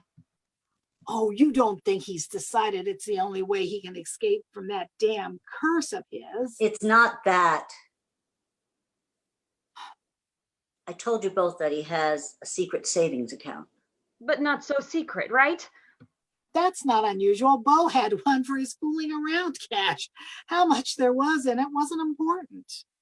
Chaz has had it for years now. It now has over $50,000. Well, that is a lot. Is that what's eating you? No, what bothers me is not the amount, but who it is for. It's for Brett, of course. No, it's for someone else. Oh, how do you know that? Last night when the pizza came, your dad told me to get the money out of his wallet. No. What? Did you find pictures of naked girls? I wish I had. What? Wait, what is this? Who is that? My first question. Both the mother and the little girl look oriental. And they're quite Vietnamese. pretty. Nice. Oh. No, not. I don't believe it. Chaz would have told you. Not if he thought it would hurt me. No, Daddy would have. Face it, would you kindly tell me why my husband kept an old wrinkled snapshot of a Japanese woman and a child in his billfold for all these years? And then you can tell me who that savings account is for. What other reason can there be for a savings account he keeps away from me? Oh, even if what you're thinking is true, which I won't believe until Chaz says it is, even if it was 40 years ago and more, you can't let that bother you now. Can't let it bother me. If there was only the picture, I might be able to deal with it. The one that got away, it was just a fling. And as we weren't married yet, he was not obligated to tell me about it. But the savings account means it's not a fling, not an old forgotten affair. It means it's ongoing. And that our marriage is riddled with deception. Don't you two see? It's a sham. My 40 years of a marriage, 40 years of trust and love, 40 years of getting through things together. It's all a mirage. We were never in it totally together. No, I refuse to believe that, Mother. Oh, he loves you. I know that. And Brett. But he would have loved that other Vietnamese daughter just as much, and her mother just as much, and maybe he still does. No, I agree with Missy. You're jumping to conclusions. And his curse is for his having abandoned that daughter and that woman. And what has happened to us, to you, is part of it all. We're all infected. That's how he thinks. I am not cursed, and I am not part of any such thing. Of course you're not. If anything, you have lifted it off him some, lightened it for him. By being so special, you've made him feel less guilty. It could be just the opposite, Mom. It could be that every time he looked at me, he was reminded of the daughter he didn't see, and and could never see ever. Whoa, wait, you two. You're hurting so much. It's made you go haywire on this thing. Chaz was a young kid in a foreign country, in a jungle, being shot at, seeing his buddies blown up, being driven by anger or fear or the need as a kid to impress other men by cutting off the ear of a man he killed. But that isn't Chaz.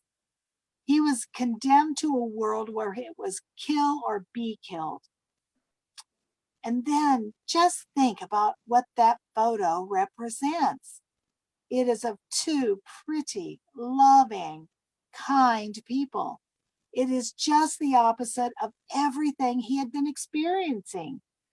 I think that photo is proof that our Chaz retained his humanity, proof that he realized he hated the war, hated what it was trying to do to him, which is probably why they were going to court-martial him. Lottie's right, Mom. It does show that in that hell he somehow remained human. I want to believe that. I could embrace it too. But don't forget that part of the humanity you say he retained is its infidelity. Oh, as you said before, you weren't married, Martha. What happens in Vegas? But we had promised each other. Think how it would have affected him if I had been unfaithful. He came home with the awful, sudden, explosive temper. Think how much worse it could have been.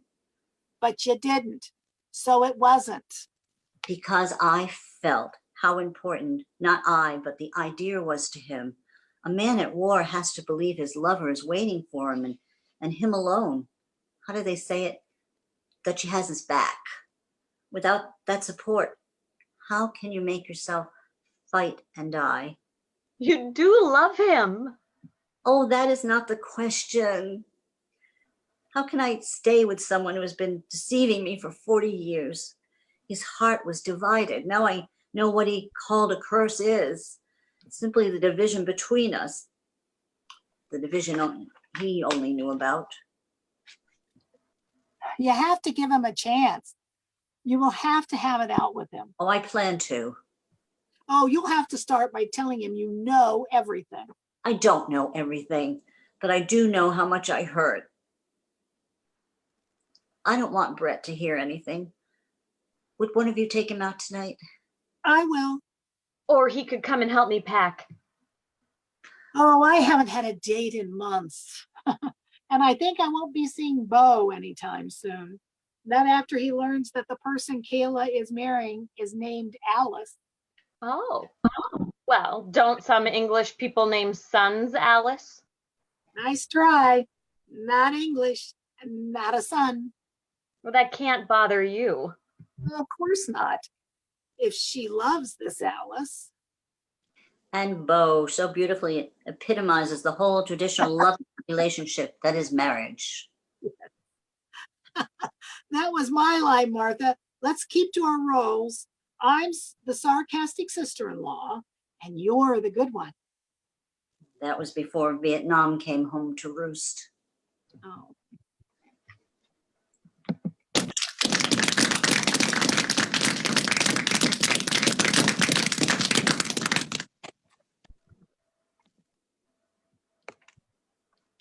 Ta-da! You look beautiful, but I don't think you're going on a bike ride. You said for me to look my best. I think I look my best with my helmet.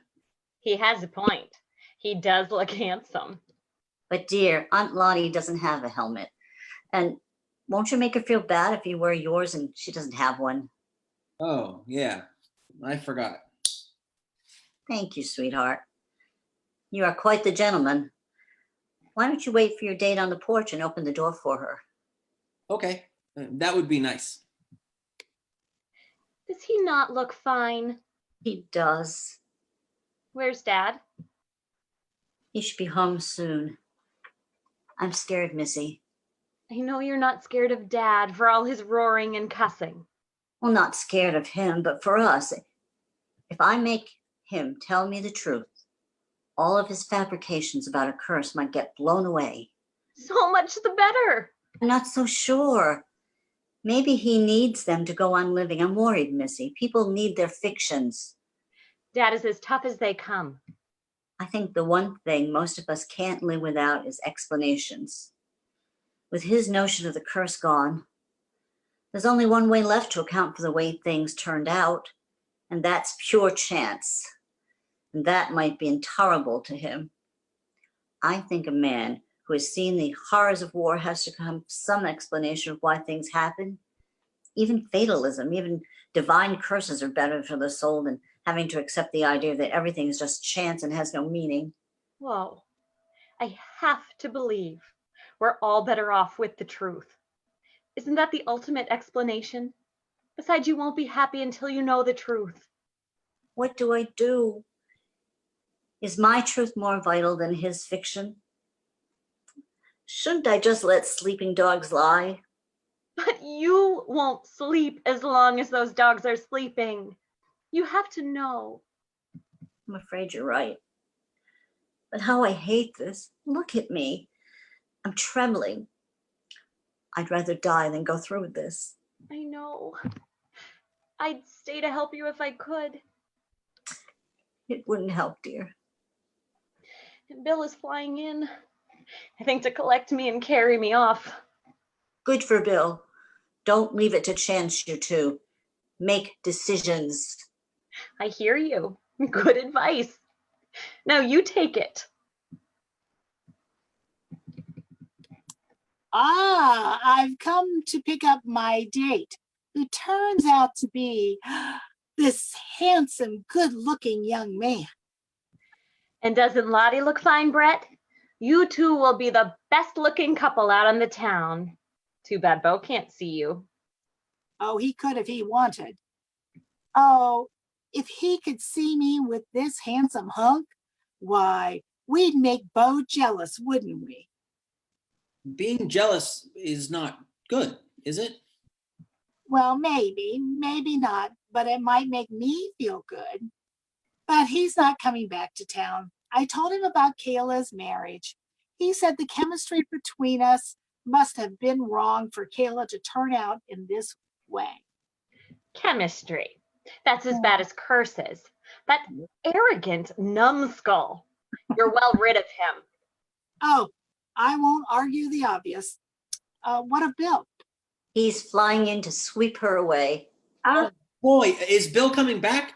He can come to my softball game. No, dear, he's not staying. Brett, my big brother, you have to be brave now. After we sell my house, I'll be going away too. Away from home? Not for good. No. I'll be back to see you and Mom and Dad as often as I can. But I will be moving a long way away. She has to, Brett. She has to go with her husband. I know you know that. Well, of course I do. I'm not stupid. But it doesn't make me very happy. Well, Brett, doesn't make any of us completely happy. But I'll write to you a lot. Promise? Real letters with stamps on them? Real letters, and with a different stamp every time to add to the world's greatest stamp collection. And I'll send you pictures of my new house. That's good. Then you won't seem so far away. You'll have to come visit me in my new house. And there will be a room just for you, and you'll know it's yours because there'll be a Red Sox logo on the wall. That would be great. Can I go, Mom? Yes, of course.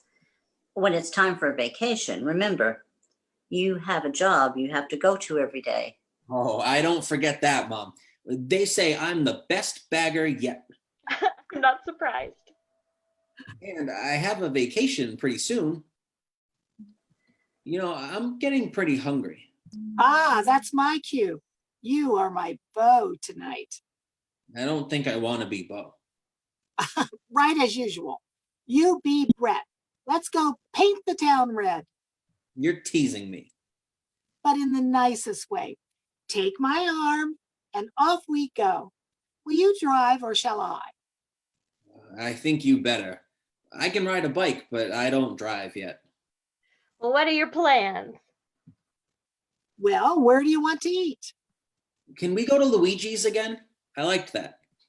Oh, when did you go to Luigi's? For my 30th birthday, I had lasagna and Dad had chicken with lemon and those little berries. Piccata, you're amazing. That was 10 years ago. I had to have been there too. What did I have? You had fish and Bill ordered cannelloni and Mom had chicken marsala. She gave me a bite and that's what I want tonight. You are amazing. I wasn't there. No, Mom said you were having a fight with Bo. Brett, Well, that fight lasted 5 years, Martha. Everyone knows. All right, I'm ready. And after dinner, you promised to teach me how to bowl. wow, he's never offered to teach me. You just have to ask, Mom. I can teach anyone, even Aunt Lottie. Don't you get too boastful. Well, he'll have to be a pretty good teacher to teach me. Good night, ladies, and good luck.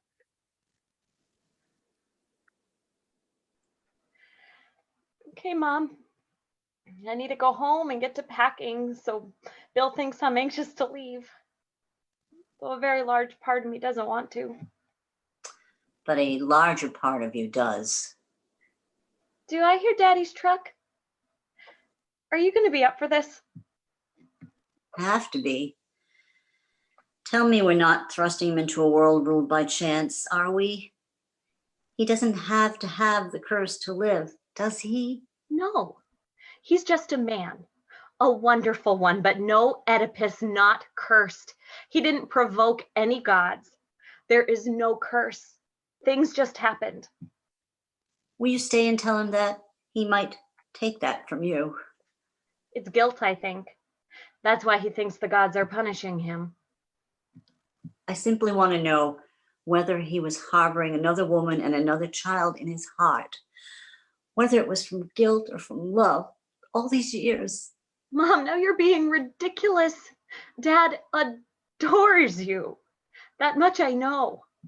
But you haven't had your house moved off the foundation. I have to go.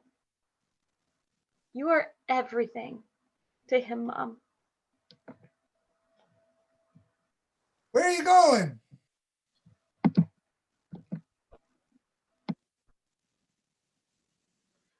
Missy, where are you going? I gotta go home. Bill's coming. Offer on the house. Bill's coming back already? Oh, that was quick. Is everything else all right? Something's wrong. Two things. First, Brett asked me why you hurt the boy. Something snapped. Like the time you picked up the lawnmower and threw it out in the street. Well, they shouldn't have named it Snapper. Don't make a joke. Your rages frighten us sometimes. Have I ever raised a hand to you or the kids? But it can't be good for your heart to fly into those rages. You worry me. I thought I was doing better. I thought the years would settle me down. How old do you have to be at peace? Do you have to be dead? Why are you hassling me? Are you going to lose your temper with me too? No, but where's this going? I know you, Martha. You weren't so angry a man before you went to Vietnam. Oh, I had my moments. But no, I've changed. Besides, before Nam, I was in love. Nothing bothered me except you. And you bothered me in a thrilling way. Does that mean you're not in love with me now? That's not a question I would expect from you. What we expect from each other is exactly the question, isn't it? Do I even know you anymore? What can you expect? Martha, you did not go to war and stay the same. Missy thinks you changed because of guilt. That's not exactly a psychological breakthrough, is it? But why were you discussing me? What gives? Am I getting worse, do you think? I didn't put it right. We were talking about your notion of a curse. I told her your curse is just a way to find some point to your war experience, to find a rationale for them, some higher power. Oh, no, in war, there's no higher power. There's only firepower. Where are you going with this interrogation anyway? Please don't think of it that way. I may actually be interrogating myself. Look, I found something of yours I need to know about. Oh, mine? Okay. First, I need to know why you think Brett has been cursed. He isn't all right, Martha. He isn't going to MIT, but when did you go? It must have escaped me. Oh, I was a bit too busy in Vietnam to make the matriculation ceremony. You know, if he could have even gone to a state college, it would have... He is not cursed. He is not touched. I'm so weary of your saying that. We are all touched by the war, whatever word you use, and Brett the most. Brett has gone further than we ever thought he would. And that is because of his heart and spirit. And that's what I love about him. MIT is easy for some people, but simply living hasn't been easy for Brett. Yet he is succeeding. Yes, he is. He is. He's inherited your heart and your spirit. Ours, Chaz. And to have a heart and courage like he does shows he's not cursed. I do love him for it. The curse came before. Does the curse have to do with the ear you sent home? Did Lottie tell you? No. You still have it stowed away in that duffel bag of yours. I forgot. You remembered you had a gun, but you forgot about the ear. So, yes. Your memory seems to be selective. I don't deny it. I'm lucky to have even that much of it left. Why are you reading those books about Vietnam? Do you want to repatriate the ear? If I could, I would. But no, the ear stays here. It'll have to be buried in foreign soil, which is too bad. But with all due honors. That's like you. But it's more than the ear. And this is not like you. What is this all about? What I found in your wallet. Do you know what it is? When did you go through my wallet? I didn't go through it. Money for pizza, remember? I found this. Oh, that. Oh, that. Is that what your secret savings account is all about? Oh, well, I know you didn't just discover that. I always knew. You know I did. The account was no real secret, but apparently its purpose was. It's for these people in the photo, isn't it? Money that Brett might need someday. So that child in Vietnam deserves the same consideration as our Brett? No, not the same. It can never be the same. I was here all the time for Brett. But that child's father wasn't, and she deserves something from me. And the woman too. What about her? Do you intend to find her? If I could. She's part of the curse, and I know you'd want me to. Don't you load me up with feelings that I'm supposed to have. I am fighting for my life here. I just meant that you are always on the side of decency, Martha. Always. That's one of the things I love you so much for. You love me, but you want to find her.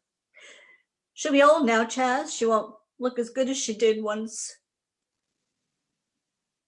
What are you talking about? Whatever feelings there were, she moved on, and so would, I hope, have you. Probably she has. Remarried, I hope, if there were any men left alive in Vietnam. No. It's the little girl I'm mostly concerned about. The savings account is for her. But she'll be old too. She could even be a grandmother by now. Oh, is that what you want in her, a grandchild?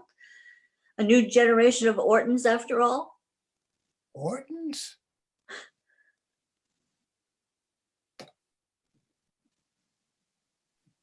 Oh, oh my God.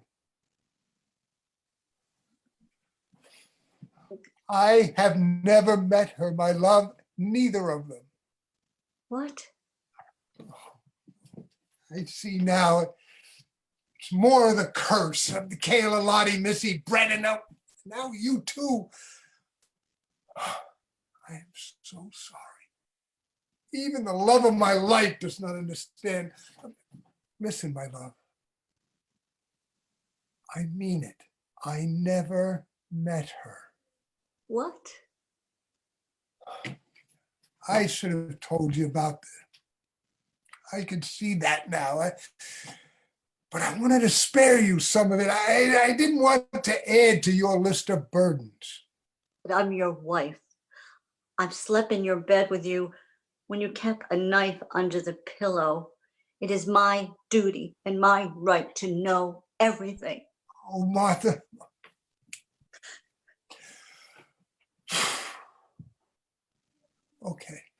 Okay. One night, the blackest, wettest, and hottest night any man had ever suffered through, I was on patrol. I got separated from my squad, and then all of a sudden, 155 started pouring in. I couldn't even tell whether they were friendly or hostile. It didn't matter. In the light of an explosion, I saw the shadow of a ditch, and I rolled into it. I bumped into a body down there. He said something, but the noise was too great to make it out. He tapped me to signal not to worry. I hid under my helmet and stopped worrying. But when the bombardment was over, I looked up about the same time he did. No. I grabbed him before he could get his knife out, and we wrestled in the mud, and I got the upper hand. You. Never mind. It's different than shooting a man. And he hadn't been an enemy for that hour or so. We were just two scared human beings being holed up together. Oh, Chaz, darling, I'm so sorry. So I lay there beside him for a while, and I thought it was to catch my breath, but I think now it was to catch my soul, to pull it back inside. Sometimes in my dreams, he gets his knife out, and well, that night I was sure his comrades would be coming through the brush to kill me, and I didn't even care. You didn't deserve to die. No, but what's the old saying? I owe God a death. I owe and have been owing, and nobody came over the rights patties. The fighting moved down the line away from me. And I looked at him. He was a nice looking guy. Oh, so are you. Then I had to find out about this man. I had to have the need and honor to murder a man I feared enough to murder.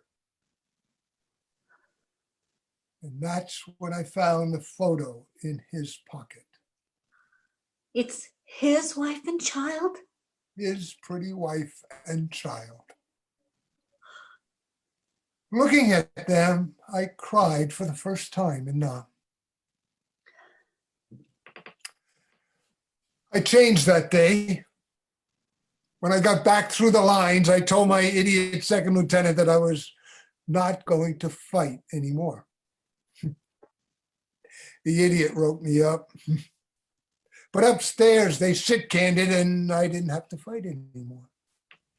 I wasn't going to be responsible for any more young husbands not coming home to their pretty wives and children, just like I wanted so badly to come home to you. So the books are... To try to find out what his NVA unit was. Most likely, I think it was the 324th B Division. I've had the idea that if I send the picture to Hanoi with the number of the units, somehow the authorities might be able to track his widow down.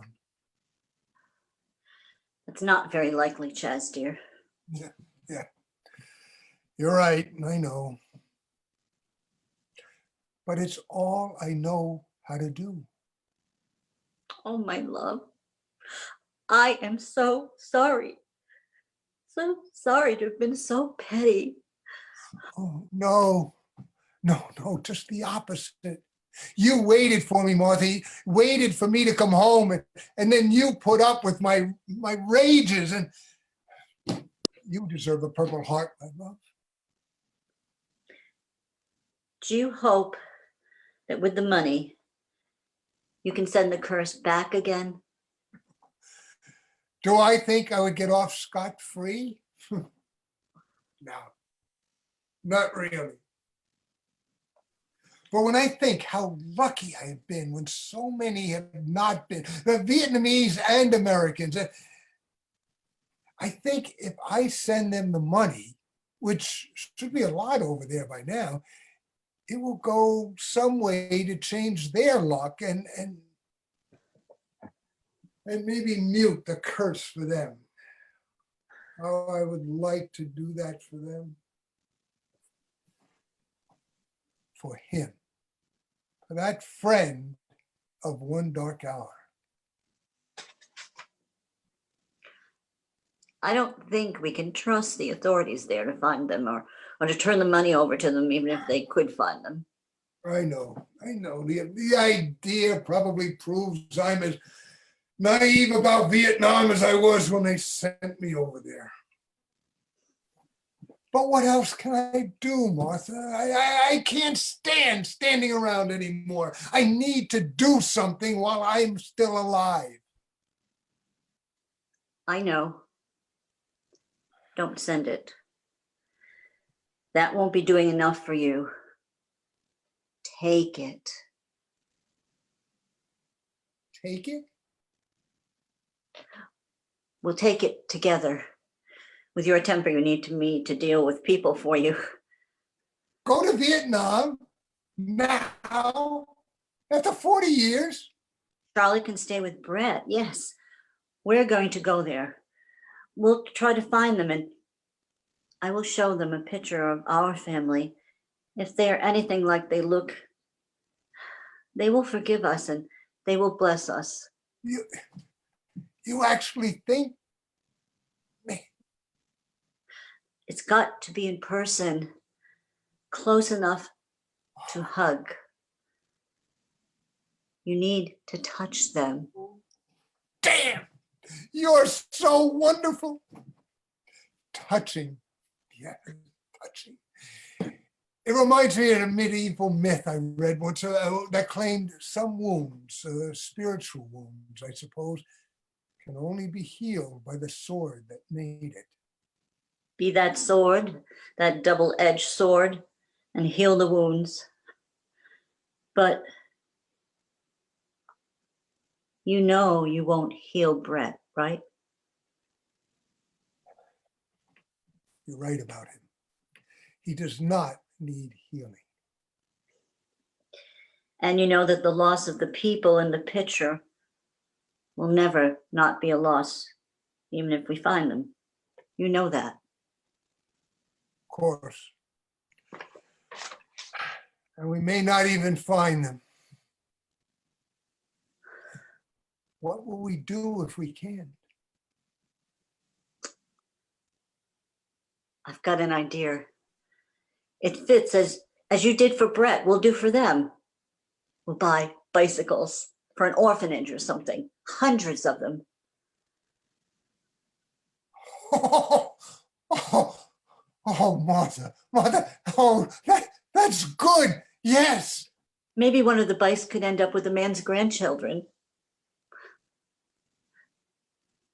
Yes, it's possible. It is.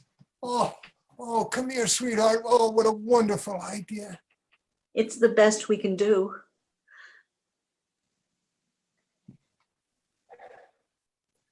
But even after we do that and come home, I hope you won't expect me to become all sweet and even-tempered. I wasn't expecting any more miracles than we already have.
Well, everybody, that was great. Thank you so much for joining us for our first performance of Touched by War. I'm going to bring in some of our folks here. We're going to be joined in just a moment by the author, as well as Tina and Emily will be back with us in a moment. I'd love to invite the cast back in as well, if you guys could come on in.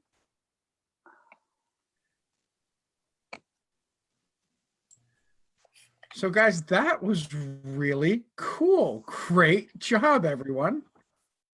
You definitely deserve a round of applause. Go ahead and take yourselves off mute. I'd love to open this up and let us all have an opportunity to chat. I would love to ask you guys as performers, since this is the first time we've ever done anything like this, kind of tell me feel free to jump in. What do you think of this? What's your takeaway from today's performance? It's hard. Everybody'd do it if it was hard. It was easy. Well, that's true, but it was hard. And it's not that the words were hard. It's a wonderful story. Thank you, Mr. Marlow, whom I don't know. Thank you so much for telling us this wonderful story. But doing it this way, it's fun and it's kind of exciting, but it's not easy. You know, it's having that personal connection to an actor that's 2 feet away makes a lot of difference. But I hope we came across as best we could. Anybody else? Yeah, I was gonna say Melinda's absolutely right. So much of acting is physical and it's in the same space as the people that you're with. But one thing that I think we have as sort of a distinct advantage is that the 6 of us have all worked together at least once in some capacity, one way or another. So even though it's so strange and it feels so disconnected to be sitting in a room by yourself, luckily I think we have enough, at least speaking for myself, I have enough experience of everyone else's energy that I can sort of bridge that gap mentally a little bit and sort of compensate, which I think is Right. Yeah, you're right. But as Martha says, that in the end, it's got to be in person, close enough to hug. You need to touch them. You're getting a hug from me when this is all over, Bob. I can tell you that. Oh, thank you. It is. I would imagine it's got to be difficult to keep that kind of distance. I understand what you're saying, and I also agree with what you've said, Patrick. It's this cast. We are always blessed with great actors at Eventide, but when we asked all of you to do this, you were all our first choices for each of these roles, and you all said yes, and we were so happy about that, because I really feel like each of you has a depth of work, a depth of understanding of these characters, and I think they can connect to you on a personal level in a lot of ways. And you've also got a lot of ability as actors to be able to dig and find new things. I know, Patrick, for you, this must have been really unique, because I don't know if you've ever played a character quite like this before. And I have to say that the chemistry that you guys exhibit, being miles and miles away, was very palpable. And I was sitting here riding the dials trying to play the sound effects, and I'm still getting lost in the story and watching what you guys did. And it was very impressive. And you guys really deserve a lot of credit for that. So we have the author here with us, James. I'd love to hear your thoughts. How does this interpretation hold up with what you would imagine, what you'd envisioned? Well, the cast is wonderful, and it brought the characters alive to me. And under the circumstances, with different everybody in a different room, and to create the kind of chemistry, I understand how much easier it would be on the stage than to do it this way. But Chris, you did a great job of pulling it all together. So I'm just as pleased as I could be. I'm glad to hear that, and I'd love to hear your thoughts on what was in terms of the performance and the characters' interpretations. What was different, and was there anything? One of the things that I always find really interesting is that authors tend to write from a place of experience, and they write with a voice in their head. But sometimes a truly skilled actor can really bring something out in the writing that even the author didn't realize was there. And I would love to hear kind of what your thoughts were, and if there was something that really jumped out at you, or something that you hadn't considered that maybe these guys put on the stage. And what are your thoughts? Well, my thoughts are the actors did a wonderful job. I need to do some rewriting, which I suppose is what always happens. Some of the passages were too long, and but that came to me because the acting was so good, and I realized that the writing needed to be improved a little. James, how many times have you heard this? I don't mean in the production, not in the production, but in the creative process.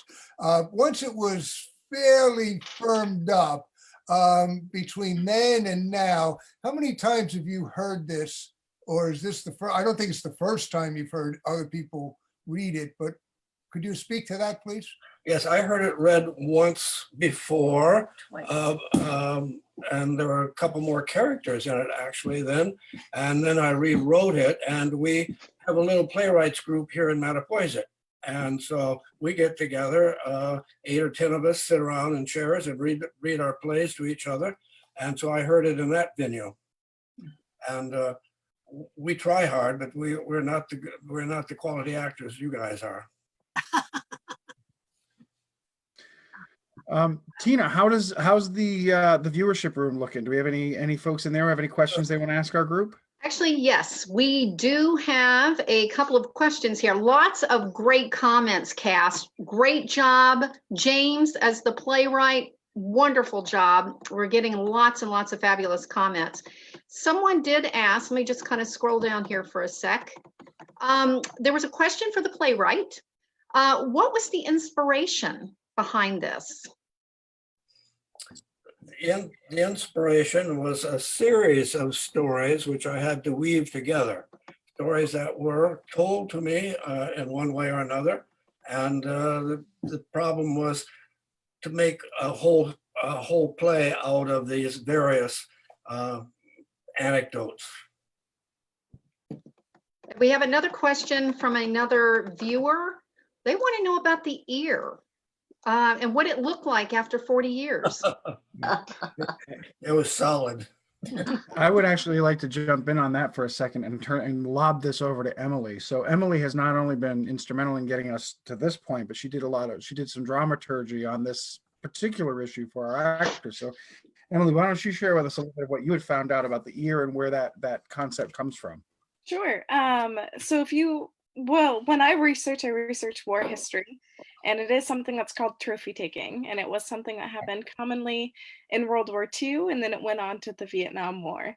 As for what the ear looks like now in the box, I couldn't tell you, but I did find some stories of people whose grandparents fought in Vietnam War, and they had their ears preserved in a jar, and they kept them because in order to bring it back, you have to bury it on the soil that it came from for proper burial.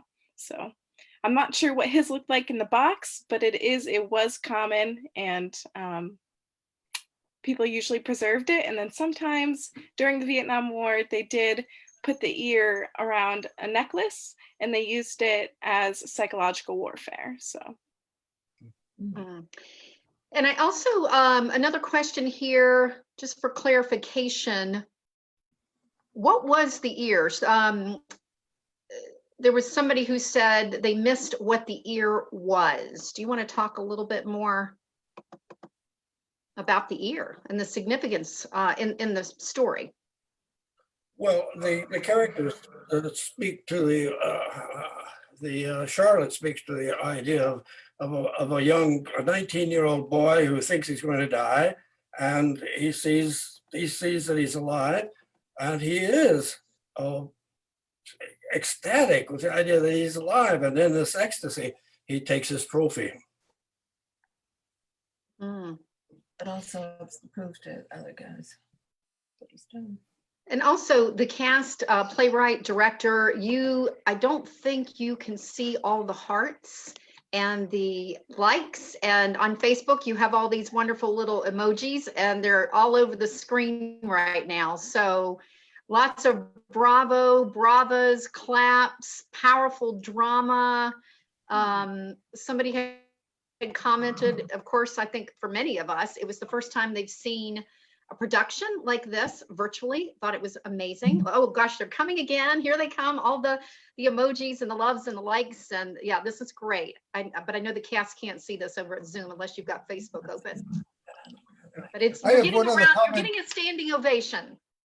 I have one other comment for James, just some feedback. Working with this script, and God forbid, I don't ever ask me to write anything at all, because I do my best work talking about what other people have written. But with that said, I found at the end of scene 1, when Chaz is starting to get defensive, and his family is starting to say, well, that's not right, and he said, well, you haven't put the pieces together, and he's very much defensive, and then it goes into a Charlotte, Martha, Missy dialogue, and I felt like, where was Chaz? He was so pent up. There was so much emotion that he was building up, and then getting defensive about it.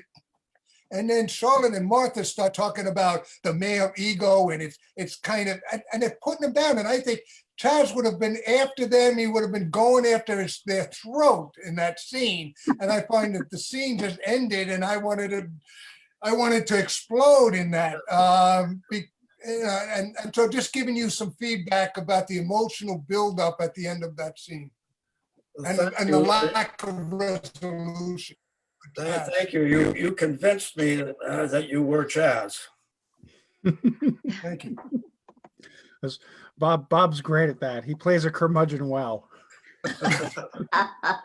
I did want to, James, if I could just for a moment, ask you a question about the character of Brett, which fascinated me. And I know that it was a bit of a conundrum for some of our judges. They talked about, they weren't sure how it was written, and they weren't sure if it was really an accurate portrayal of autism. And I kind of spoke with some of our team, and I said, no, that was a pretty spot on writing for what an autistic adult deals with. And we shared some information, some additional dramaturgy with our cast so they could kind of understand where it was coming from.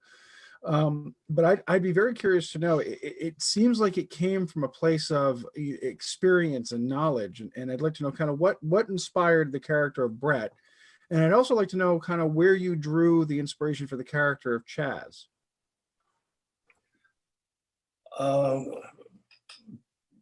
Brett is a character that we've all run into on occasion.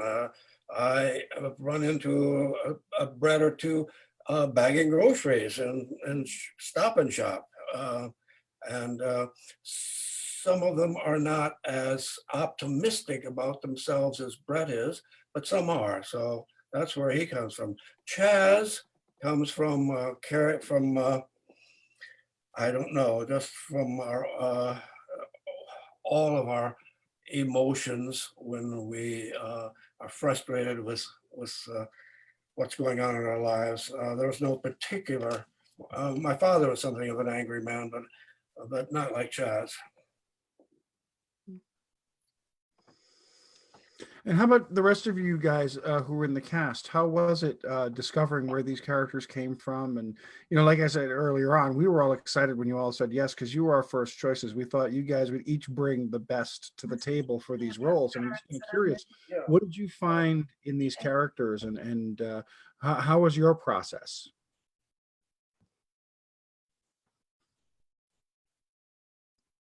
Tim, why don't you go ahead? Because you had probably actually one of the smallest roles in the show, and that was a challenge for you to kind of develop a fully developed character out of those scenes. So I'm curious as to what you drew from and how you interpreted that character. Well, the first thing that stepped out for me was Bill is under pressure. He has he's got a big decision to make, to move his take his job in another state, and it's just him and his wife. They don't have kids, but the pressure of that, and obviously with Missy's connection to the home family, he doesn't want to upset the apple cart, but he's at a point where he has to do something with the job. And the prospects of not taking the job obviously create a tension there. I think he's projecting a little bit of tension onto Brett. There's some resentment there that he's had for a while, and I think you just have to touch on it. I don't really try and dig too deep into it, because I think it's a very straightforward type of problem, I guess. And I'm curious, Rebecca, I'd like to know a little bit more about where you draw from your character. I mean, your character is, the adult child, literally and figuratively. You're the adult child in this relationship of aging parents, and they're let's face it, people who fought in Vietnam and that generation is getting into a point where they are starting to rely on their children some more. So I thought your character had a really interesting, at least for me, it had sort of an everyman kind of appeal, where we could kind of see our parents through your character's eyes. And I'm kind of curious as to what you found in Missy and what kept her grounded. Yeah, I think I had a lot to connect to, actually. I am the oldest of 3 kids. My mom was a nurse and she worked nights, and my dad worked days. So I found myself caring for my siblings quite often. And my dad was a Vietnam War vet. So, honestly, lots of the characteristics of Chaz my own father had. So I could see that. And just her feeling so needed at home, I can connect with that as well. So that feeling of not wanting to leave her family and feeling like they'll fall apart without her, and that guilt I'm sure she feels for putting her, well, she doesn't want to put herself first, but Bill is sort of, asking her and telling her, and her whole family is telling her, it's time to put yourself first. We're okay. Just being able to accept that is big. Okay. Does anybody else have anything else they want to add, or shall we just meet here again tomorrow at, say, 2:30? It's a plan. Plan. Great Hey, idea. Chris, I'm going to ask one more question. It's actually kind of more from a comment here in the chat room. you know, because people are so used to seeing our actors on stage, they wanted to hear from some of you, just maybe some of the challenges. How did you feel about this remote performance? Was it easy? Was it hard? Can you talk a little bit about that whole process? It's hard. Like Melinda said, it's hard. I've done lots of staged readings, and this is the first time I don't have an actual script, and that's terrifying. Chris suggested split screen. So what we see is half of our screen has the script and it's there electronically, and the other half has the little Zoom box with our castmates. And so you have to, not only do you need to keep your place in the script, you need to move your mouse to mute and unmute and find your cursor to scroll down. There's like this whole extra layer of stuff your brain needs to keep track of. Mm. And I would agree with you wholeheartedly. The one thing though, I'm normally directing these days. I don't normally do performances. So for me, I was way out of my comfort zone for sure. Fortunately, Mr. Marlowe has written a character who could have been me. So I appreciate that so much. And I had a sister named Charlotte, so that's even better. But seriously, what I have found though, of course, I mean, the other actors in this I've worked with them, and they are the best on the Cape for sure, and easy to work with. But again, I got to go back to, there's nothing like being able to reach out and touch somebody, give somebody a hug. There's nothing like it. And so we got to make do with what we got to do. But whenever we can get back to that, that's where we all belong. I would like to say that until 3 weeks before this came up, I hadn't even had a cell phone. I had a dumb phone. Now I have a smartphone. I had to learn that. I learned WhatsApp. I learned Snapchat. My kids were so excited and impressed. And then I got asked to do this. And it's like, okay, so we had this first talk. So I went to my computer and I got on it, and they could see a black spot that was me. And all of a sudden I realized I don't have a camera. I don't have a speaker. I've never needed one for anything. So a dear friend lent me his iPad, and he had to show me out in the parking lot with our masks on, and he'd wiped it all off and brought it in a plastic bag, and he had to show me from a distance how to turn it on and write me directions and stuff. I'm so proud that I got through this, and I was so afraid I'd do something and ruin it for you, and I'd disappear or you disappear, and so I thought it was quite a wonderful experience. You guys were amazing. You guys really rose to the occasion. I'm really excited now that we have one performance under our belt. I'm really excited to see what tomorrow holds for us. I would encourage you as performers, if you get a chance, to go back to the Facebook video and look at some of the amazingly generous and wonderful comments. For those of you who have been with us, thank you so much again for supporting live theater here on Cape Cod. Eventide Theatre Company is trying our best to reach out to you and to connect. And when we make that connection, it means an awful lot to us. If we've moved you, if we've gotten you to think, if anything we've done tonight has spoken to you, if we filled your heart with thought and joy and just been able to bring to you a small bit of the live theater that we normally do, I would just ask that you please visit our page and consider making a donation. If you've joined us late and you're curious as to the beginning of the play, we are going to be doing it again tomorrow live at 2:30, same place. You can come to the Eventide Theatre Company Facebook page, and we will be broadcasting there.